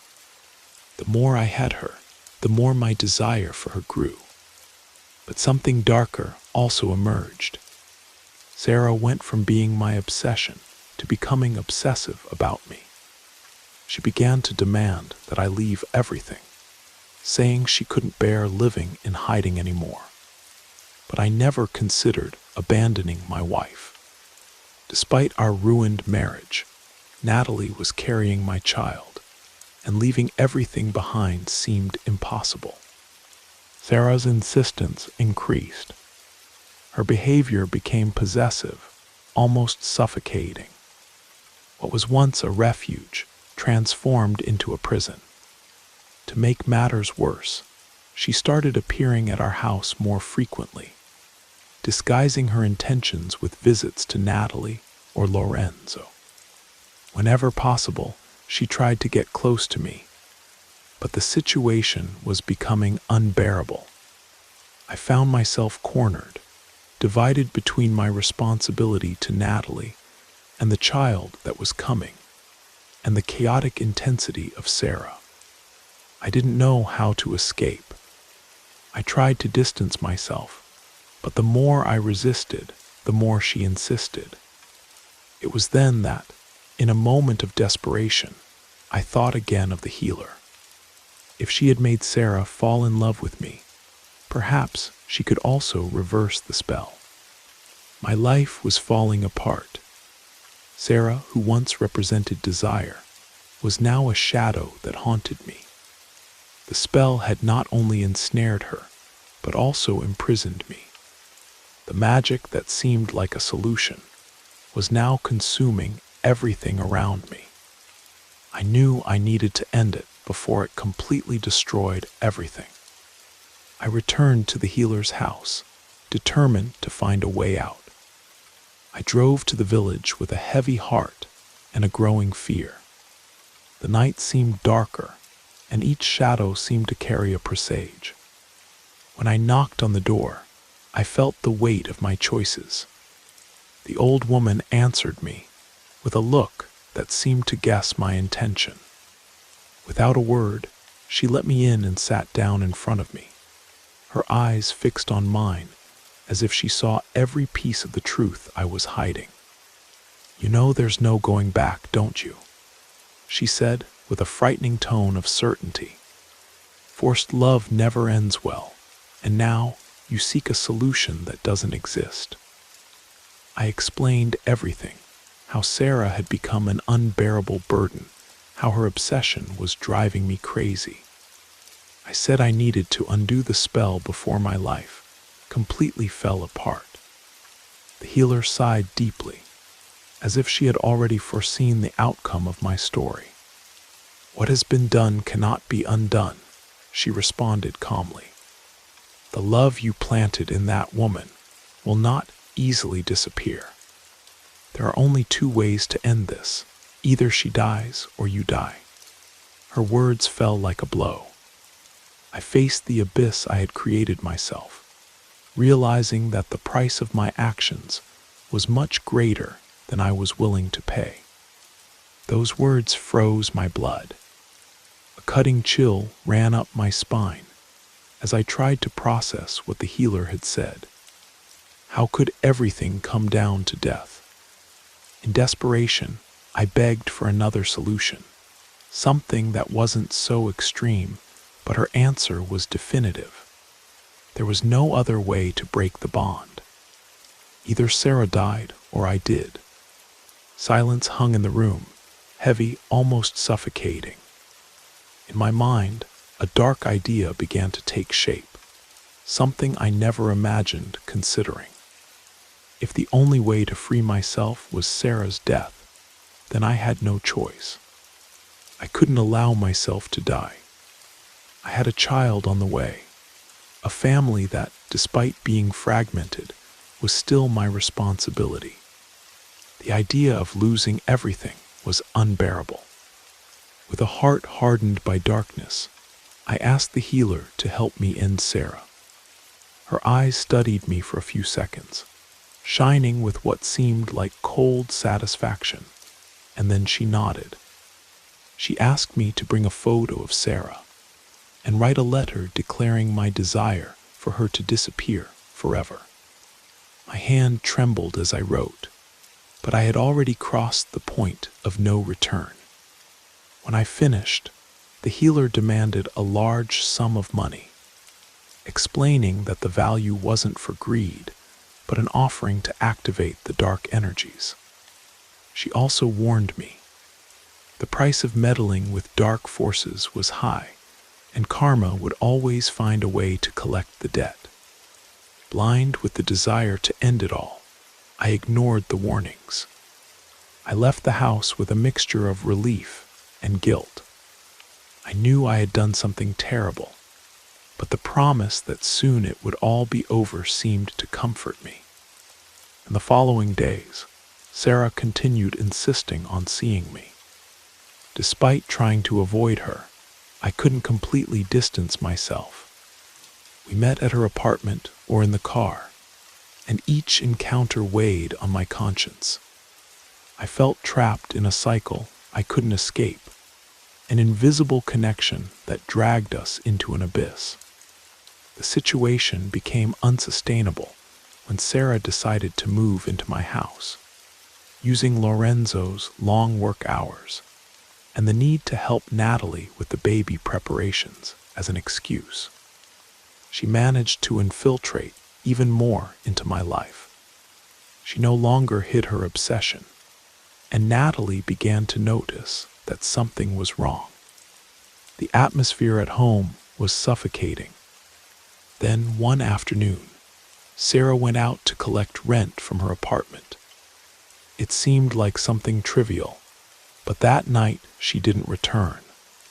At first, I thought perhaps she had given up on me, that the healer's spell had finally taken effect.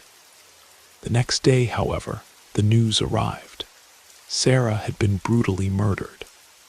The details were horrible. She went to the apartment to collect the rent, but the tenants were two men who attacked her cruelly. She was raped, beaten until she was unrecognizable, and finally stabbed multiple times in the chest and neck. The news hit me like a devastating blow. Sarah was dead, but not in the way I had imagined. Her death was a monstrous act, brutal and totally out of any control. I felt a mixture of horror, guilt, and relief, but also the terrifying perception that the price for my actions was just beginning to be charged. The news shook everyone, but it left me paralyzed with pure terror. Lorenzo, devastated, revealed that he was planning to marry Sarah. The pain in his eyes was devastating, and as he vented, I knew that all of it was my fault. Shortly after, an even more macabre detail emerged in the investigation. Sarah was pregnant when she was murdered. That revelation was like a blow to the chest. I didn't know if the child she was carrying was mine or Lorenzo's, but the weight of the responsibility for condemning two lives, not just one, crushed me. Remorse began to consume me more and more. I felt the unbearable weight of my choices. The healer's words echoed in my mind. Karma always finds a way to collect its debt, and now it was coming for me. Shortly after Sarah's funeral, I began to feel constant pains in my stomach. At first, I thought it was stress, but the nights became unbearable. I would wake up writhing in pain, not knowing how to alleviate that torment. I finally sought a doctor. The diagnosis was a punch to the stomach, advanced stage cancer. My time was running out. My world completely fell apart. Everything I built, everything I fought for or desired, meant nothing in the face of my imminent death. Each day was a reminder of the price I was paying for my actions. As cancer consumed me, I realized that the path I chose, to manipulate and force someone to love me, had led not only to Sarah's ruin, but also to mine. I tried to compensate for my mistake by leaving everything to Natalie and our soon-to-be-born child. But I knew that no amount of money could repair what I did. The healer's warning was confirmed. Karma had found its way to me, and now I could only wait for my end, drowned in guilt, pain, and regret. My body rapidly weakened. The disease advanced relentlessly, and my energy disappeared day by day. Natalie, who never knew the truth, remained by my side, taking care of me despite the emotional distance that had separated us for a long time and the constant arguments. Her compassion was unwavering. Even so, the weight of knowing I was the cause of so much suffering made it impossible to find any consolation. The house became quiet. Natalie no longer received visits, not even from Lorenzo, who was still devastated by Sarah's death. Each corner of the house seemed to echo my guilt. I realized that my selfishness had not only destroyed Sarah's life, but also profoundly affected those who mattered most to me. Each day was a torment. Mental guilt seemed to intensify the physical pain consuming me. One afternoon, alone in the house, I tried to sleep, but was invaded by a nightmare. In the dream, I walked through a narrow and endless corridor, immersed in darkness. The walls were cold, damp, and my breathing became increasingly heavy with each step. Suddenly, I heard a whisper in the air, soft but disturbing, repeating my name. The sound grew, reverberating in my mind like an incessant echo. I didn't need to see to know whose voice it was. It was Sarah. Upon turning the corner of that dark corridor, I saw her standing in the shadows. Her face was disfigured, covered in blood, and her eyes were no longer eyes, but dark, empty pits that stared at me with a terrifying intensity. A chill ran down my spine as she began to walk in my direction. Her movements were slow, hesitant, as if each step was impregnated with pain. I wanted to run, but my legs didn't respond. I felt a pressure in my chest, as if invisible hands were holding me by the heart, crushing any resistance. Then she spoke, but her voice wasn't hers. It was a frightening sound, a mixture of whispers and screams that seemed to come from all sides. "You asked for this. Now I come for you." I woke up suddenly, gasping, sweat dripping from my forehead, my heart racing as if it were about to explode. The pain in my stomach had become unbearable, a sharp stab that made me writhe. I tried to convince myself it was just a dream, but something inside me knew it wasn't. It was as if Sarah was there in the house, watching me from the shadows, waiting for the right moment. The following nights were torment. Whenever I closed my eyes, she appeared, sometimes in the dark corners of the room, whispering my name almost inaudibly, other times hovering behind me as if watching each movement.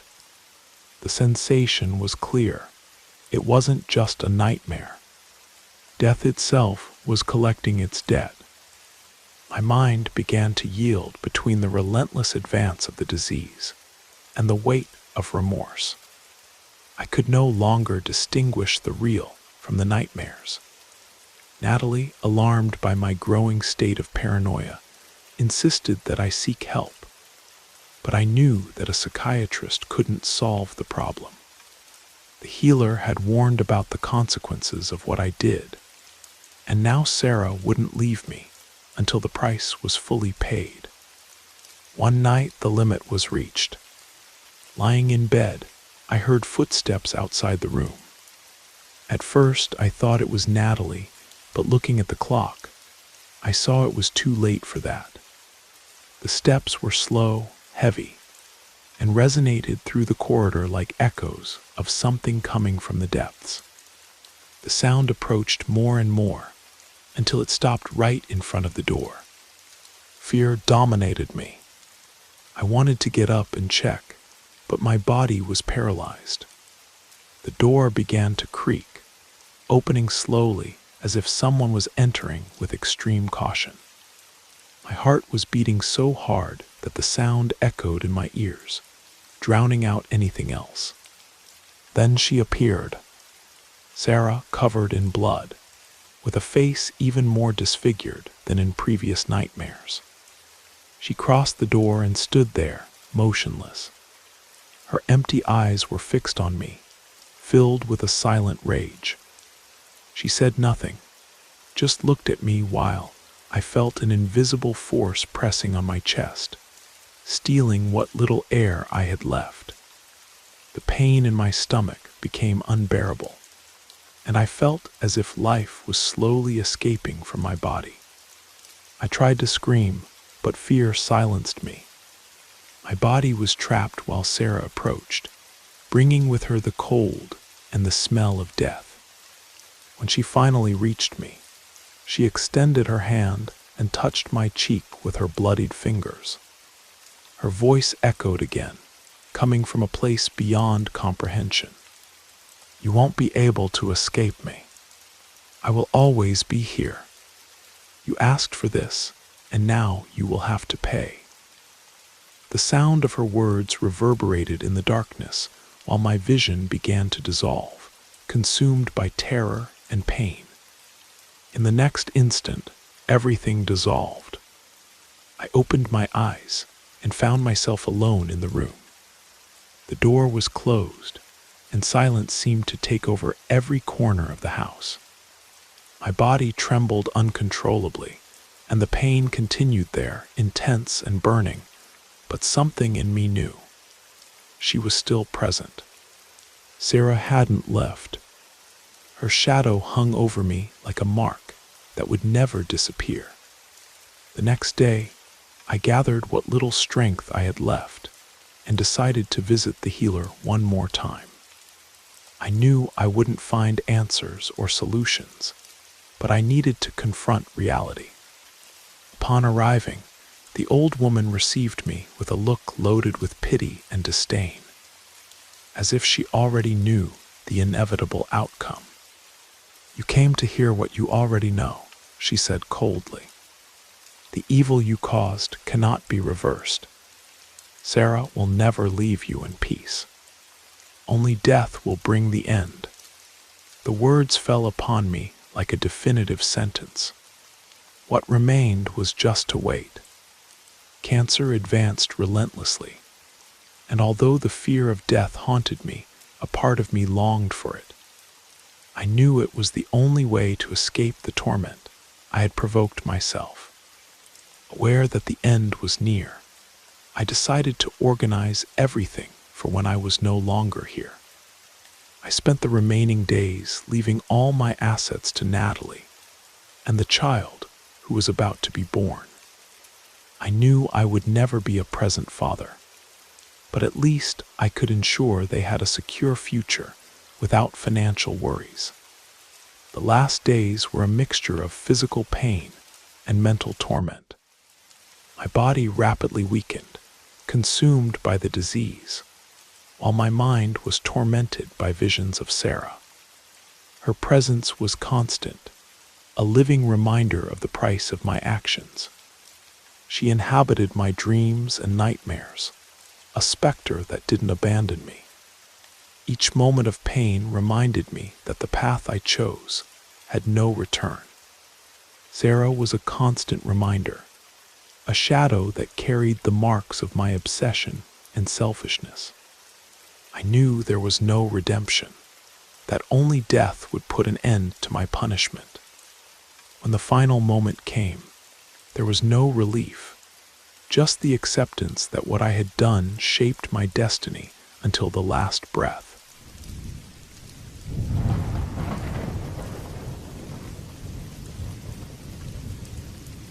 I never imagined that going out that night, seeking only a bit of company, could transform into the worst of scenarios. In some lost instant among my own memories, I found myself thinking of Kayla, her smile, the sparkle in her eyes, and the merciless way she had shattered my heart. My friends, aware of the state I was in, insisted I leave my seclusion. "A drink and an interesting woman will make you forget all about it," they said, trying to cheer me up. That's how I ended up at that bar in downtown Seattle, observing each face, searching for some relief from my anguish. I needed an escape, a pause from the turbulence living inside me. The atmosphere was oppressive, with deafening music, but in a way that comforted me. The noise muffled my restless mind. I ordered another shot, wishing the alcohol would silence my pain. Then she appeared, a woman shrouded in mystery, with a beauty so intense it took my breath away. Her emerald green eyes gleamed like precious stones, drawing me in irresistibly. For a brief moment, I forgot everything. I felt alive again, filled with unexpected hope. I believed I had found what I had been searching for so desperately, a chance to start over. But as life tends to be, the truth was much darker than it appeared. Without realizing it, I was ensnared by this woman's charm, who, as I later discovered, was also there trying to overcome a heartbreak. Our conversation flowed naturally, and we seemed to have very similar tastes. We danced for some time, and at a certain point in the night, she suggested we go somewhere quieter, away from the music and movement. Without hesitation, I accepted, believing that night would end in a memorable way. And it truly did, in a way I could never have predicted. Instead of taking me to her home, she guided me to a deserted location, an abandoned warehouse. She said it was an interesting place, where a party was happening. I was so enchanted that I didn't question it. When we arrived, I saw some cars parked, which gave me a false sense of security. We followed a long corridor to a spacious warehouse filled with junk and discarded objects. Before I realized it, she had disappeared, leaving me alone in the middle of nowhere. Suddenly the lights went out, and male voices echoed around me. I was seized by visceral panic. They tried to subdue me, but I fought with all the strength I had. It was then that the truth revealed itself. I was just bait, an offering for something beyond my comprehension. Taking advantage of a moment of distraction, I managed to escape. I ran like I had never run before, plunged into the darkness, while screams and the sound of roaring engines thundered behind me. I didn't know where to go. I just kept moving forward, driven by the pure instinct of survival. I hid among bushes and old warehouses in that forgotten area, begging they wouldn't find me. My heart hammered in my chest, and the air seemed to thin. Any noise, any shadow, filled my body with terror. I was alone, vulnerable, at the mercy of men who acted like predators. Regret corroded me. I thought about all the choices that had led me to that moment. The night seemed endless, and each second that passed only increased the despair consuming me. I had no idea where I was, much less how to get out of that nightmare. The darkness was almost absolute, cut only by moonlight rays that infiltrated through the clouds. I wondered if I would ever see the sunlight again, for I was certain my end was near, perhaps something even worse than death. Even facing overwhelming fear, I decided I would not give up. I would fight for my life, even if my strength was almost exhausted. I wouldn't allow myself to be reduced to just another victim. With this renewed determination, I got up and continued my escape, plunging into the interminable night. As I ran without direction, my mind was assaulted by old memories. In a strange way, the desperate situation made me remember stories I had heard years ago. I had read somewhere about cults that performed macabre rituals in isolated places, human sacrifices to invoke shadowy entities that supposedly granted them protection to commit crimes. When I lived in Nevada, it was common to hear such accounts from friends and colleagues, but I always treated them as fantasies, legends created to scare people. Now, however, my reality made me question everything. I seemed to be living inside one of those horrible stories. I felt my fate was sealed, and it wasn't promising at all. I remembered documentaries about obscure sects, about groups that believed in reincarnation, parallel dimensions, and black magic. These people sacrificed human lives in the name of terrifying beliefs and performed unimaginable experiments. The idea of being trapped in something like this made my blood freeze. My mind insisted on attributing to those men a connection with Satanism. It was a possibility that horrified me, but somehow kept me moving. Fear couldn't paralyze me. I ran without destination, guided by insane adrenaline that consumed me like a primitive survival instinct. All I needed was to find a safe place, some hiding spot that would protect me from those monsters. My feet ended up taking me to an abandoned factory. Its cracked walls and broken windows seemed like an ideal refuge. I entered carefully, each step echoing in the vastness of that desolate space. The darkness inside the building was almost tangible, interrupted only by distant flashes that gradually allowed my eyes to adapt. The shattered glass gave me the sensation that at any moment, something would cross through them. I found a hidden corner between old machines corroded by rust. I crouched there in the middle of the darkness, believing that at least for a moment I would be safe. But the peace that invaded me was illusory. Every sound, every whisper, seemed like an approaching step. However, the true terror didn't come from outside. It came from within. That factory seemed to be alive. The shadows moved in ways I couldn't explain, and objects emitted noises that made no sense.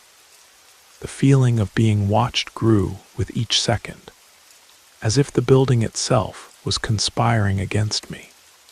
The tension was suffocating. While I remained hidden in the darkness, pressed into an isolated corner, a weak sound cut through the overwhelming silence of the warehouse. It was a low moan, almost inaudible, that made my heart race as I imagined they had found me. Noticing the absence of footsteps or voices, I decided, with extreme caution, to follow the sound's origin. I reached a large warehouse replete with broken machinery, where the darkness barely allowed distinguishing details. When my eyes adjusted to the darkness, I saw something that froze me. A man lying on the floor, surrounded by motionless bodies. What caught my attention most was his state. His torso was closed with black wires, as if it had been grotesquely opened and sewn back together. The line that crossed his skin created a disturbing scar, standing out against the morbid paleness of his face. Hearing my steps, he slowly opened his eyes. The terror and confusion in his gaze were evident. "Who are you?" he asked in a weak voice. I told him my story, about how I had arrived there and escaped from the men who had captured me. He listened attentively, nodding from time to time. "They did the same to me," he responded in a hoarse tone. "I don't remember what happened. I just woke up here, surrounded by these dead." When I asked how he had ended up in that place, he described something frightening, similar to my experience. He too had met a woman at a bar, was forcefully taken to the factory, and lost consciousness. When he woke up, he was in that horrendous scene, without any clear memory. We decided right then that we had to flee. Staying there meant certain death. With careful steps, we began to explore the place in search of an exit. The walls made of reinforced concrete were impenetrable, and the windows were blocked. The place seemed designed to keep us trapped forever. But the urgency and desperation pushed us to keep trying. After hours of searching, we found a service door that led to a back courtyard. It took a lot of force and joint effort to open it, but we succeeded. Outside, a dirt road extended amid neighborhoods and abandoned factories. The night was cold and humid, but we ran without looking back, driven by incessant adrenaline. We didn't know where we were going, only that we needed to get as far away as possible from that place. After hours of wandering without direction, we finally reached an inhabited area. The bright lights provided brief relief. Exhausted and still gripped by the fear of being found, we headed to a convenience store that seemed busy. As soon as we entered, the look of the people present was one of puzzlement and caution. However, upon noticing our state, especially that of my companion covered by a dirty sheet we had found on the way, some approached to offer help, asking what had happened. After drinking something and calming our nerves, we began to relate the strange events we had witnessed. Initially, the people who listened to us showed skepticism. With time, the oldest store employee began to share frightening stories about that abandoned factory. According to him, soldiers who stopped at the store to buy drinks had already commented on terrible things that happened there. Some say these people do things that defy any notion of humanity, he said gravely. Criminals who choose victims for rituals, sacrificing on nights of absolute darkness.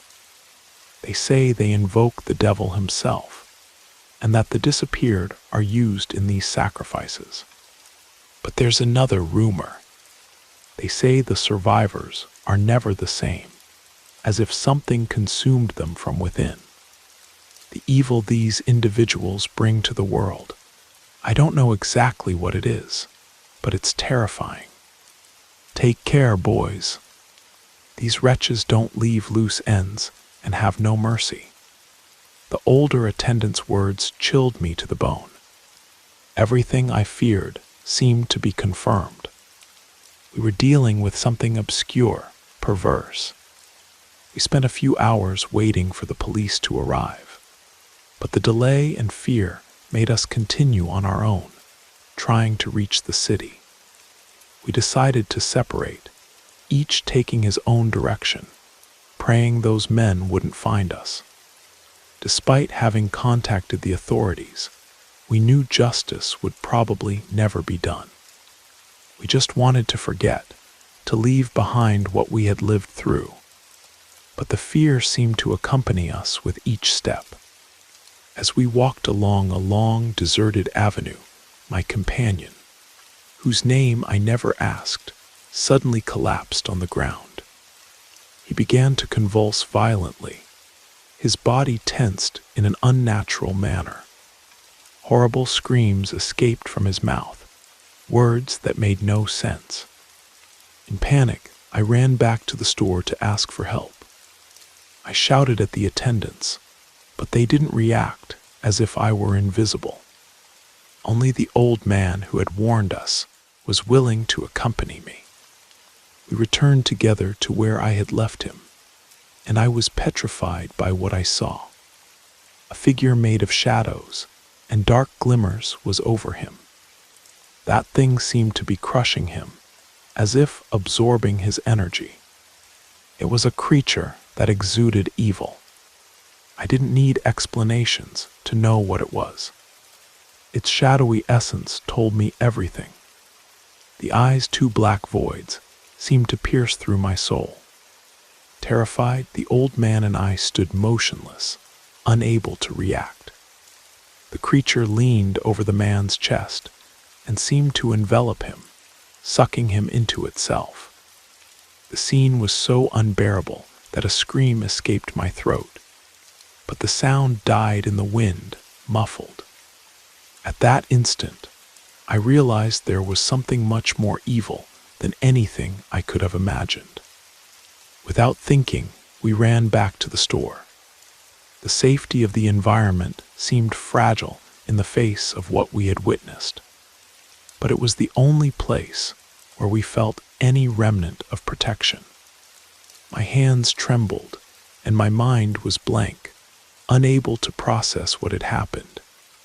Shortly after, the police arrived and interrogated us actively.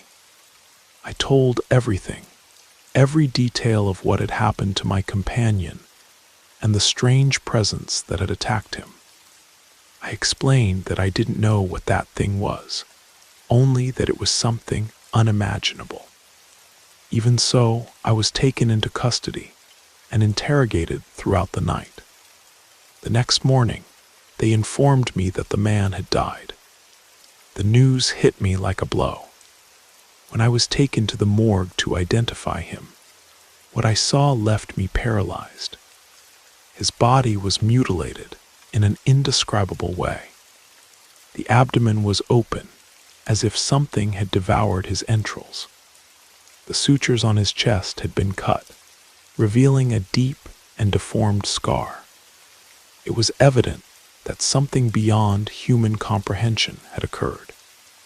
Although there wasn't sufficient evidence to formally accuse me, the police decided to keep me detained as a suspect. I spent several days in preventive detention, being consumed by guilt and despair. When I was finally released for lack of evidence, it was already too late to return to being who I was. That experience had transformed me in an irreversible way. I knew I needed to flee, to leave behind not only the place, but also the nightmare that seemed to follow me with each step. Thus, I began a long journey without a defined direction, wandering from city to city, imagining the man's tortured face and the dark creature that took him from this world. I find myself in an incessant escape, not only from those who might still be looking for me to finish what they started, but also from myself, fleeing from my own fears, from the memories that consume me, and from the demons that now inhabit my mind.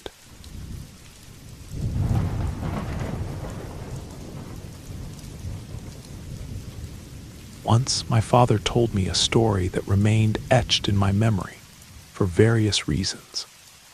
I think it was the first narrative he shared with me when I was a child. It's also about how my grandfather died. But to be honest, that's not what makes it unforgettable. You know those stories you hear on TV or somewhere in public about ghosts or aliens? Normally you think, that's made up, that's crazy, or people are confused. You can't believe it until something happens, something that seems to stitch together the loose parts and make sense in a way you never thought of before. It might be a personal experience, or perhaps you hear the same account from different sources until you start to question, and then the world becomes a little bigger than it seemed. That's how it was with my father's story. He always swore it was true, but I didn't believe it. I only started giving it credit when I began exploring the internet and discovered accounts identical to his.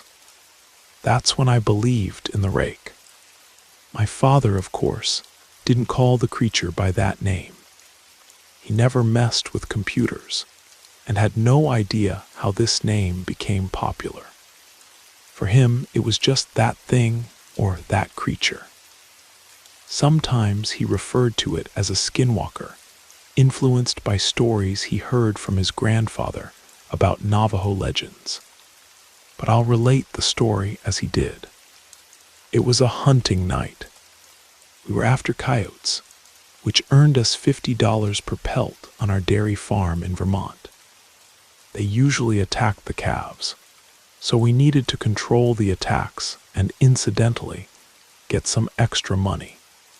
Almost every night, we went hunting, and occasionally we crossed paths with a deer, which gave us meat for a few days and eased the family expenses. That night, we had already finished our route and were heading back home on foot. We didn't have a vehicle, or quad bike back then. We decided to take a shortcut through the forest, and that's when we saw something strange. Blood everywhere on the trees, on the grass in the creek, spread in every corner. At first, we thought it could be a pack of coyotes. We had seen cases like this before, where they pursued deer or cattle, especially when they mixed with wild dogs. But it soon became clear that wasn't it. When a group of predators like wolves or coyotes hunts, there's an order to the attack. They choose the most fragile prey, a sick, old, or young animal, corner it, and bring it directly to the leader. It's quick, efficient, almost clean. What we saw, however, was completely different. It seemed that something had attacked a deer den. This is unusual because predators avoid the confusion and danger of facing an entire group. There we found 3 bodies, or rather pieces of them. There was a head on one side, a leg thrown further away, and torsos scattered about. It was carnage. No predator does this. They don't waste food and don't leave remains this way. Whatever had done this wasn't hunting to feed. It was pure fun. At that moment, we had no idea what we were dealing with. The scene of mutilated carcasses seemed like a problem we needed to solve. My father immediately suggested I return home, believing a pack of wild dogs was behind it. But I wasn't willing to leave him alone, much less traverse almost 5 kilometers of forest by myself, armed only with a .22 caliber rifle and a pocket knife. I was only 13 years old, and that was the only weapon I could use firmly. He, of course, had the shotgun and wouldn't part with it for anything. After much insistence, I convinced him that we should stick together. We began tracking whatever it was, guided by the blood marks on the ground. It wasn't difficult. Either that thing had injured a deer that escaped, or it had dragged its prey for at least 1 kilometer. I can't say for sure. I only know I had never seen my father afraid before that night. Soon we began to hear strange sounds. I've been through several forests in my life in different parts of the world, but I've never heard anything like it. It was as if all the animals were in panic. Deer, raccoons, rabbits, possums, and even birds were screaming. The strange thing is that it was almost 2 in the morning. At that hour, only some nocturnal birds and foxes are usually active. But they weren't just awake, they were moving frantically. I saw flocks of birds crashing against trees, as if they were desperate to escape. At one point, we encountered a pack of coyotes. We almost shot them, thinking they were responsible, except they ran right past us, as if they hadn't even noticed our presence. Right behind them came deer, rabbits, squirrels, foxes, and even some wild boars, animals that in other circumstances would be fighting each other, united in a single mission: to get out of there as fast as possible. It was a clear warning, but we didn't realize that whatever we were following was not something we should find, much less try to confront. I don't know why we didn't give up and return home. Maybe it was curiosity, or perhaps it was my father's fighting spirit, always prone to face danger. And knowing his war history, it made sense that I wanted to stay close to him. We reached an open field. Usually there was a soybean plantation there, but outside the season, the place was just a large empty terrain. It was there that we saw the footprints. The ground was marked by the animals that had fled the forest, but on the blood trail we were following, no one had stepped. It was as if it had been prepared for us two to find the tracks. The footprints were shallow, indicating the creature probably didn't weigh more than 40 kilograms. But that didn't say much. I myself have almost had my throat torn out by a lynx, weighing less than 20 kilograms. It only meant it was fast and difficult to hit. We followed the marks and soon found its hideout. At the top of the hill, there was an old abandoned school. Half of it had been destroyed by a tornado, and no one had lived there for years. Sometimes we found homeless people or addicts using the place as shelter. We thought for a brief moment that it could be something like that, maybe some sick kid on a bad trip. But that idea soon dissolved. When we were about 50 meters away, we heard a strange sound. It was like a screech, but there was something more. Two tones were mixing, one high-pitched, almost like a scream, and one low, similar to a growl. We got closer, to about 20 meters, and the sound became clearer. It seemed like the sound of paper tearing, mixed with the sound of water sloshing in a bucket. My father stopped, crouched down, and whispered for me to stay behind him. He said we were close to cornering whatever it was. He reminded me that any cornered animal, especially a predator, will fight. But from what the footprints indicated, it seemed to be just one. He believed it was a wild dog, perhaps rabid. The plan was to sneak up, catch the creature off guard while it was eating, shoot until it stopped moving, and then cut its throat. If something went wrong and the animal came at him, I was to shoot or use the knife to save him.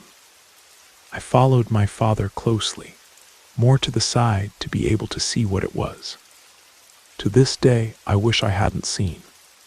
The creature was hunched over a carcass, tearing off pieces of meat and tossing aside what it didn't chew. Blood ran down the bricks around it, reflecting the moonlight. The thing had a pale white skin tone. It looked human, but not exactly. It had arms and legs like a person, but its posture resembled that of a monkey, with the body curved. Its hands were disproportionate, with elongated fingers that ended in sharp claws. When my father saw it, he hesitated. He wasn't going to shoot without being sure it wasn't a person. He tried to get its attention by clearing his throat, as if wanting it to turn around. And that's when the world stopped. All sounds disappeared. It was absolute silence, something I've never experienced before or since. But this silence amplified the moment when the creature turned. It let out a deafening scream and launched itself at my father. He fired, but it seems he missed. If he hit it, the thing didn't care. In seconds, it was on top of him, tearing him apart. I screamed and started shooting with my .22 caliber rifle. I was so close that there was no way to miss, but it seemed useless. I fired 5 times, and when I realized it wasn't working, I started using the butt of the gun to try to push it away.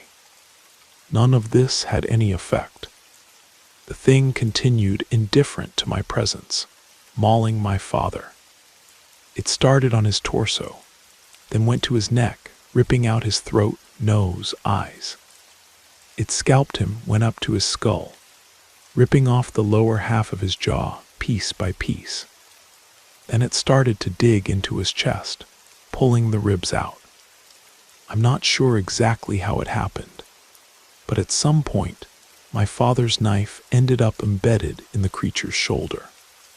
He managed somehow to push the thing away from him and fell on top of me. Without thinking, I ran. I ran with him on my back, as if my life depended on it, because it did. The creature followed us. I could hear its screams as I dashed through the forest. I didn't stop until I reached the opposite side, near our landlord's house, which was about 1 kilometer from where we were. But it caught up with us. My father was torn from my back and thrown to the ground. I fell beside him, trying to fight against the creature while crying. I wanted to believe I could still save him, but I knew he was already gone. When I tried to grab his body, it was clear there was nothing more I could do. He had to drag me into the house before I ran off in the wrong direction, still in shock. Inside, everyone was locking doors and organizing weapons. The landlord looked at me desperately, asking what had happened, but I couldn't put it into words. He just needed to piece together the basics to understand that something dangerous was out there. All the lights in the house were on, and someone called the police. They said they would arrive in 15 minutes. Outside, through the window, we saw the thing walking in front of the bonfire they had made. We didn't know what it was. One of the men said it looked like a monkey. Before anyone could react, something crashed through the window. We all fired our weapons, but it wasn't the creature. It was the body of the landlord's dog, without a head or paws. We started piling furniture in front of doors and windows, trying to improvise barriers. Then we heard noises from the garage. One of the landlord's friends mentioned that the doors were open. The sound of metal and glass being destroyed echoed to us. We dragged a sofa and a TV to block the garage door, and after a few more blows, the noise ceased. It wasn't the same absolute silence as before. We could still hear subtle movements as the men checked and loaded their weapons. Someone handed me a pistol. I had barely cocked the hammer when we heard something break upstairs. The scream came right after, only this time it was louder without echoing, as if the thing was inside the house. We ran to the only door that gave access to the second floor. We reached it at the exact moment the creature also arrived. It managed to push the door enough to stick its hands through the gap. Someone with a shotgun aimed at its wrist and fired, blowing off its hand. But that only made it more furious. The creature started scratching the wood and pushing with more force. We tried to hold on the other side, but we knew the door wouldn't hold for long. Someone shouted for us to keep our heads down. Suddenly, the upper part of the door exploded into pieces. The sound was deafening, and splinters of wood flew everywhere. 2 or 3 of the men fired repeatedly at the creature. I don't know what happened to it after that. When the police arrived, I was still there, clinging to what was left of the door. The sun was already high before they took me away from that place. I stayed in the hospital for a while. Many tried to talk to me, but I had nothing to say. I spent a long time in silence. When I finally returned home, I got a job with the landlord working on the farm. We didn't talk much about what happened that night. When I turned 19, I enlisted in the army. The night before my departure, the landlord called me to drink some whiskey. I took the opportunity to ask what the police had said about that thing. He replied that the official story was that it was a wild animal, a wolf or perhaps a bear that had migrated north. Then I asked how they could say that since we had the creature's hand.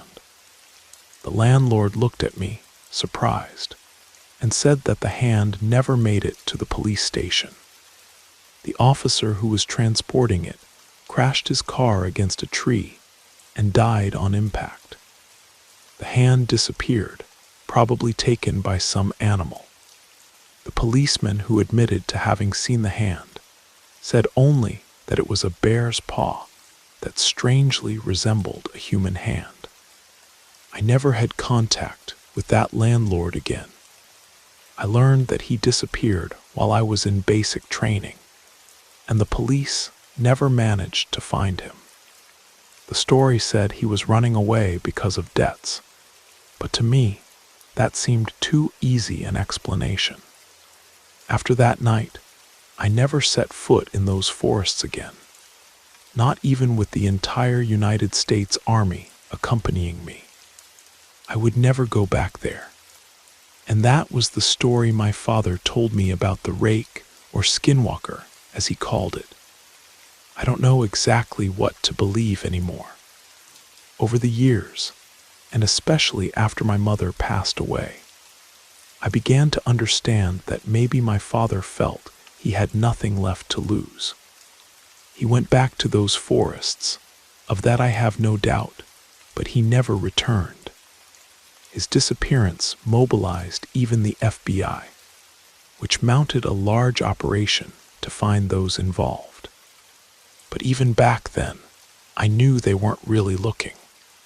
They never found anything.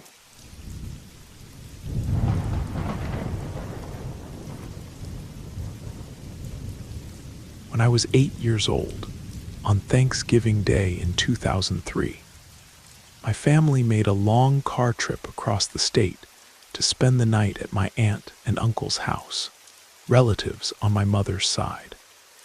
I was quite close to my cousins on that side of the family, and my mother and her sister also maintained a very close relationship, which meant we spent several holidays together. We arrived at their house, and after playing with my cousins for hours, my mother and my aunt called us for dinner. We sat at the table, served our plates, and then, suddenly, my mother and my aunt announced that we would eat in the upstairs bedrooms. At that moment, I didn't want to go, but my mother convinced us with an irresistible argument. Whoever eats the turkey upstairs can watch the champions on the big TV in Mom and Dad's room. That was all we needed to hear. In the blink of an eye, we were already in their bedroom, excited.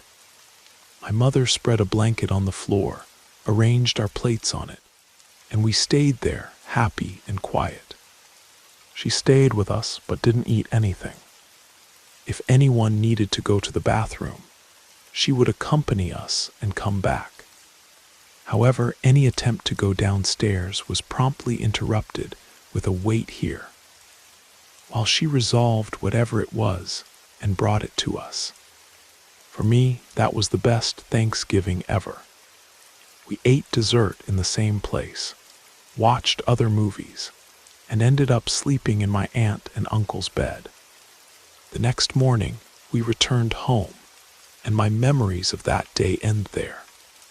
For many years, all I remembered was the joy of watching the champions while eating turkey. I knew that wasn't normal. In the following years, we tried to repeat it, but always received a no. Last year, however, I asked my father why, on that single year, we had eaten in front of the TV. His reaction was surprising. He looked at me in a way I had never seen before, a look that conveyed something akin to fear, quite different from the three expressions I normally saw on my parents' faces. The "I'm not angry, but I could be," the "I'm really angry," and the "my team won" smile. After a long sigh, he said, "Don't tell your mother I told you this." Then he began to relate what really happened that day. Everything you remember is correct up to the part where we started dinner. While we were eating, the phone rang. Your uncle went to answer it. On the other end of the line, a man asked to speak with your aunt. He called her, and she went to answer. After a few minutes, she returned to the table, but she was different. She didn't touch the food and became very quiet. Your uncle asked what had happened, but she replied that everything was fine, said it was just a call from work or something similar, and he dropped the subject. A few minutes passed, and the adults noticed the headlights of a car entering your aunt and uncle's driveway. No one was expecting visitors, but being Thanksgiving, it wasn't impossible for someone to show up by surprise. However, while the other adults seemed merely curious, your father noticed that your aunt's face turned completely pale. When your uncle started to get up, she gripped his arm tightly and whispered 3 words that also drained the color from his face. "Get your gun." Immediately, your mother and father tried to understand what was happening, but there was no time for explanations. Your aunt only said that we were all in great danger. At that moment, your mother began to gather us, the children hurriedly taking us upstairs. We were at the children's table, near the adults' table. But my memory from there on is only of the moment when she told us to go upstairs. Your mother stayed with us upstairs, making sure we wouldn't hear anything of what would happen next. Meanwhile, led by your uncle, your father and your aunt went to find out who was the person who had arrived without warning. Alerted by your aunt, your uncle had his .45 caliber pistol in hand, but he was also perplexed. He had no idea who could be out there, or why your aunt was so terrified. Even so, he did what was necessary. They went out, but they were blinded by the car's headlights. As they advanced a few steps beyond the porch, the security light revealed the vehicle. Behind the open trunk was a man, but at first, no one could clearly see his face.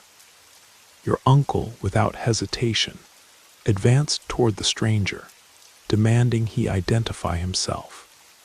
It was at that moment that the man appeared from behind the car, holding a gun. Your aunt screamed, ran back inside, while your father remained paralyzed. He knew that if that man shot your uncle, he would have to try to stop him somehow before he reached the house where we, the children, were. It was then that your father noticed something about the intruder. He was visibly drunk, stumbling as if he could barely keep himself upright. He didn't seem to know how to handle the gun, but still, your uncle didn't take any chances. With the pistol in hand, he warned, "If you point that at me, I'll kill you." By luck or miracle, the stranger couldn't load the gun or even hold it firmly. Before he had any chance, your uncle reached him and knocked him down with a single blow. According to your father, it was a brutal scene, but he never felt so much relief in his life as at that moment. After that, your father ran to disarm the man completely. He and your uncle held him on the ground until the police arrived. I say held, but it was more like they stayed with him. When the man regained consciousness after the blow, he was so confused that he didn't even try to move. He just sat there, bewildered, until the lights of the sheriff's deputies' patrol cars illuminated the entrance to the house. The police handcuffed the man and took him away, while we, the children, remained upstairs, unaware of what was happening. As I already mentioned, your mother stayed with us until we fell asleep. I remember your aunt and uncle coming into the room to say goodnight, as if nothing had happened. Looking back, it's incredible how they seemed so calm, without giving any sign of what had just occurred. But after we went asleep, the situation was different. It was at this time that your aunt finally revealed to your parents, and your uncle, the real reason she had left her hometown years before. A man with whom she had made the mistake of getting married.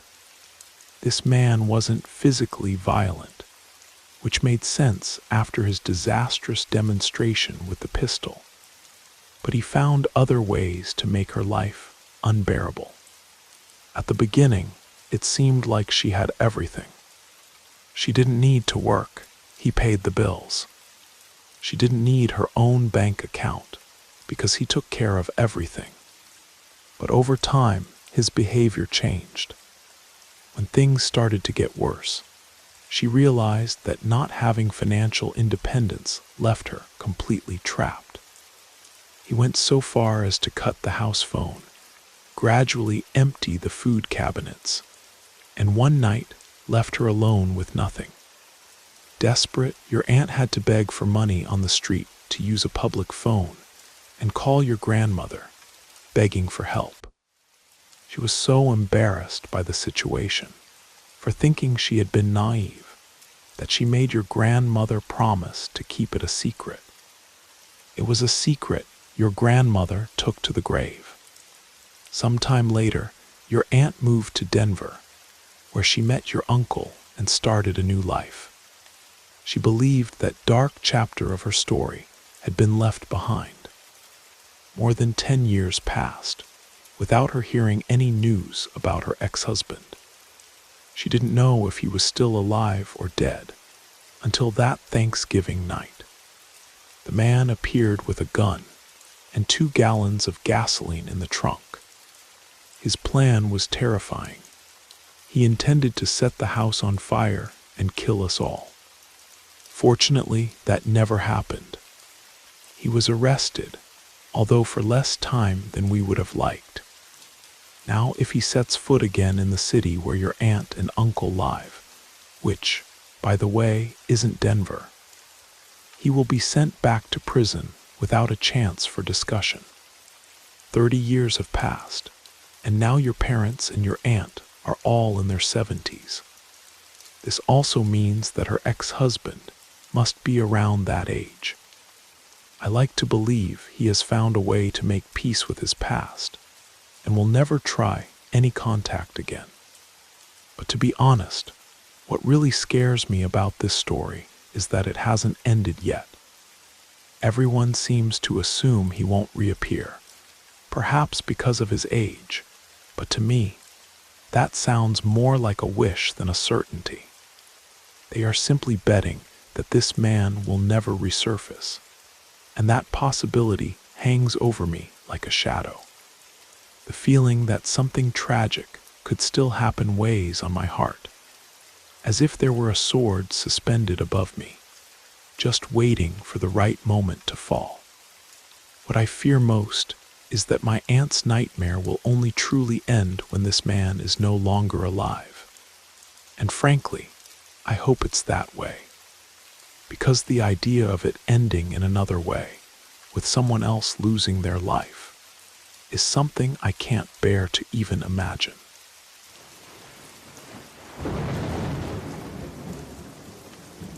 You made it to the end of the stories. That means it's the perfect time to subscribe so you don't miss future episodes. And if you haven't already, leave a like and drop a comment. I'd love to hear your thoughts. Have a great time relaxing, and good night.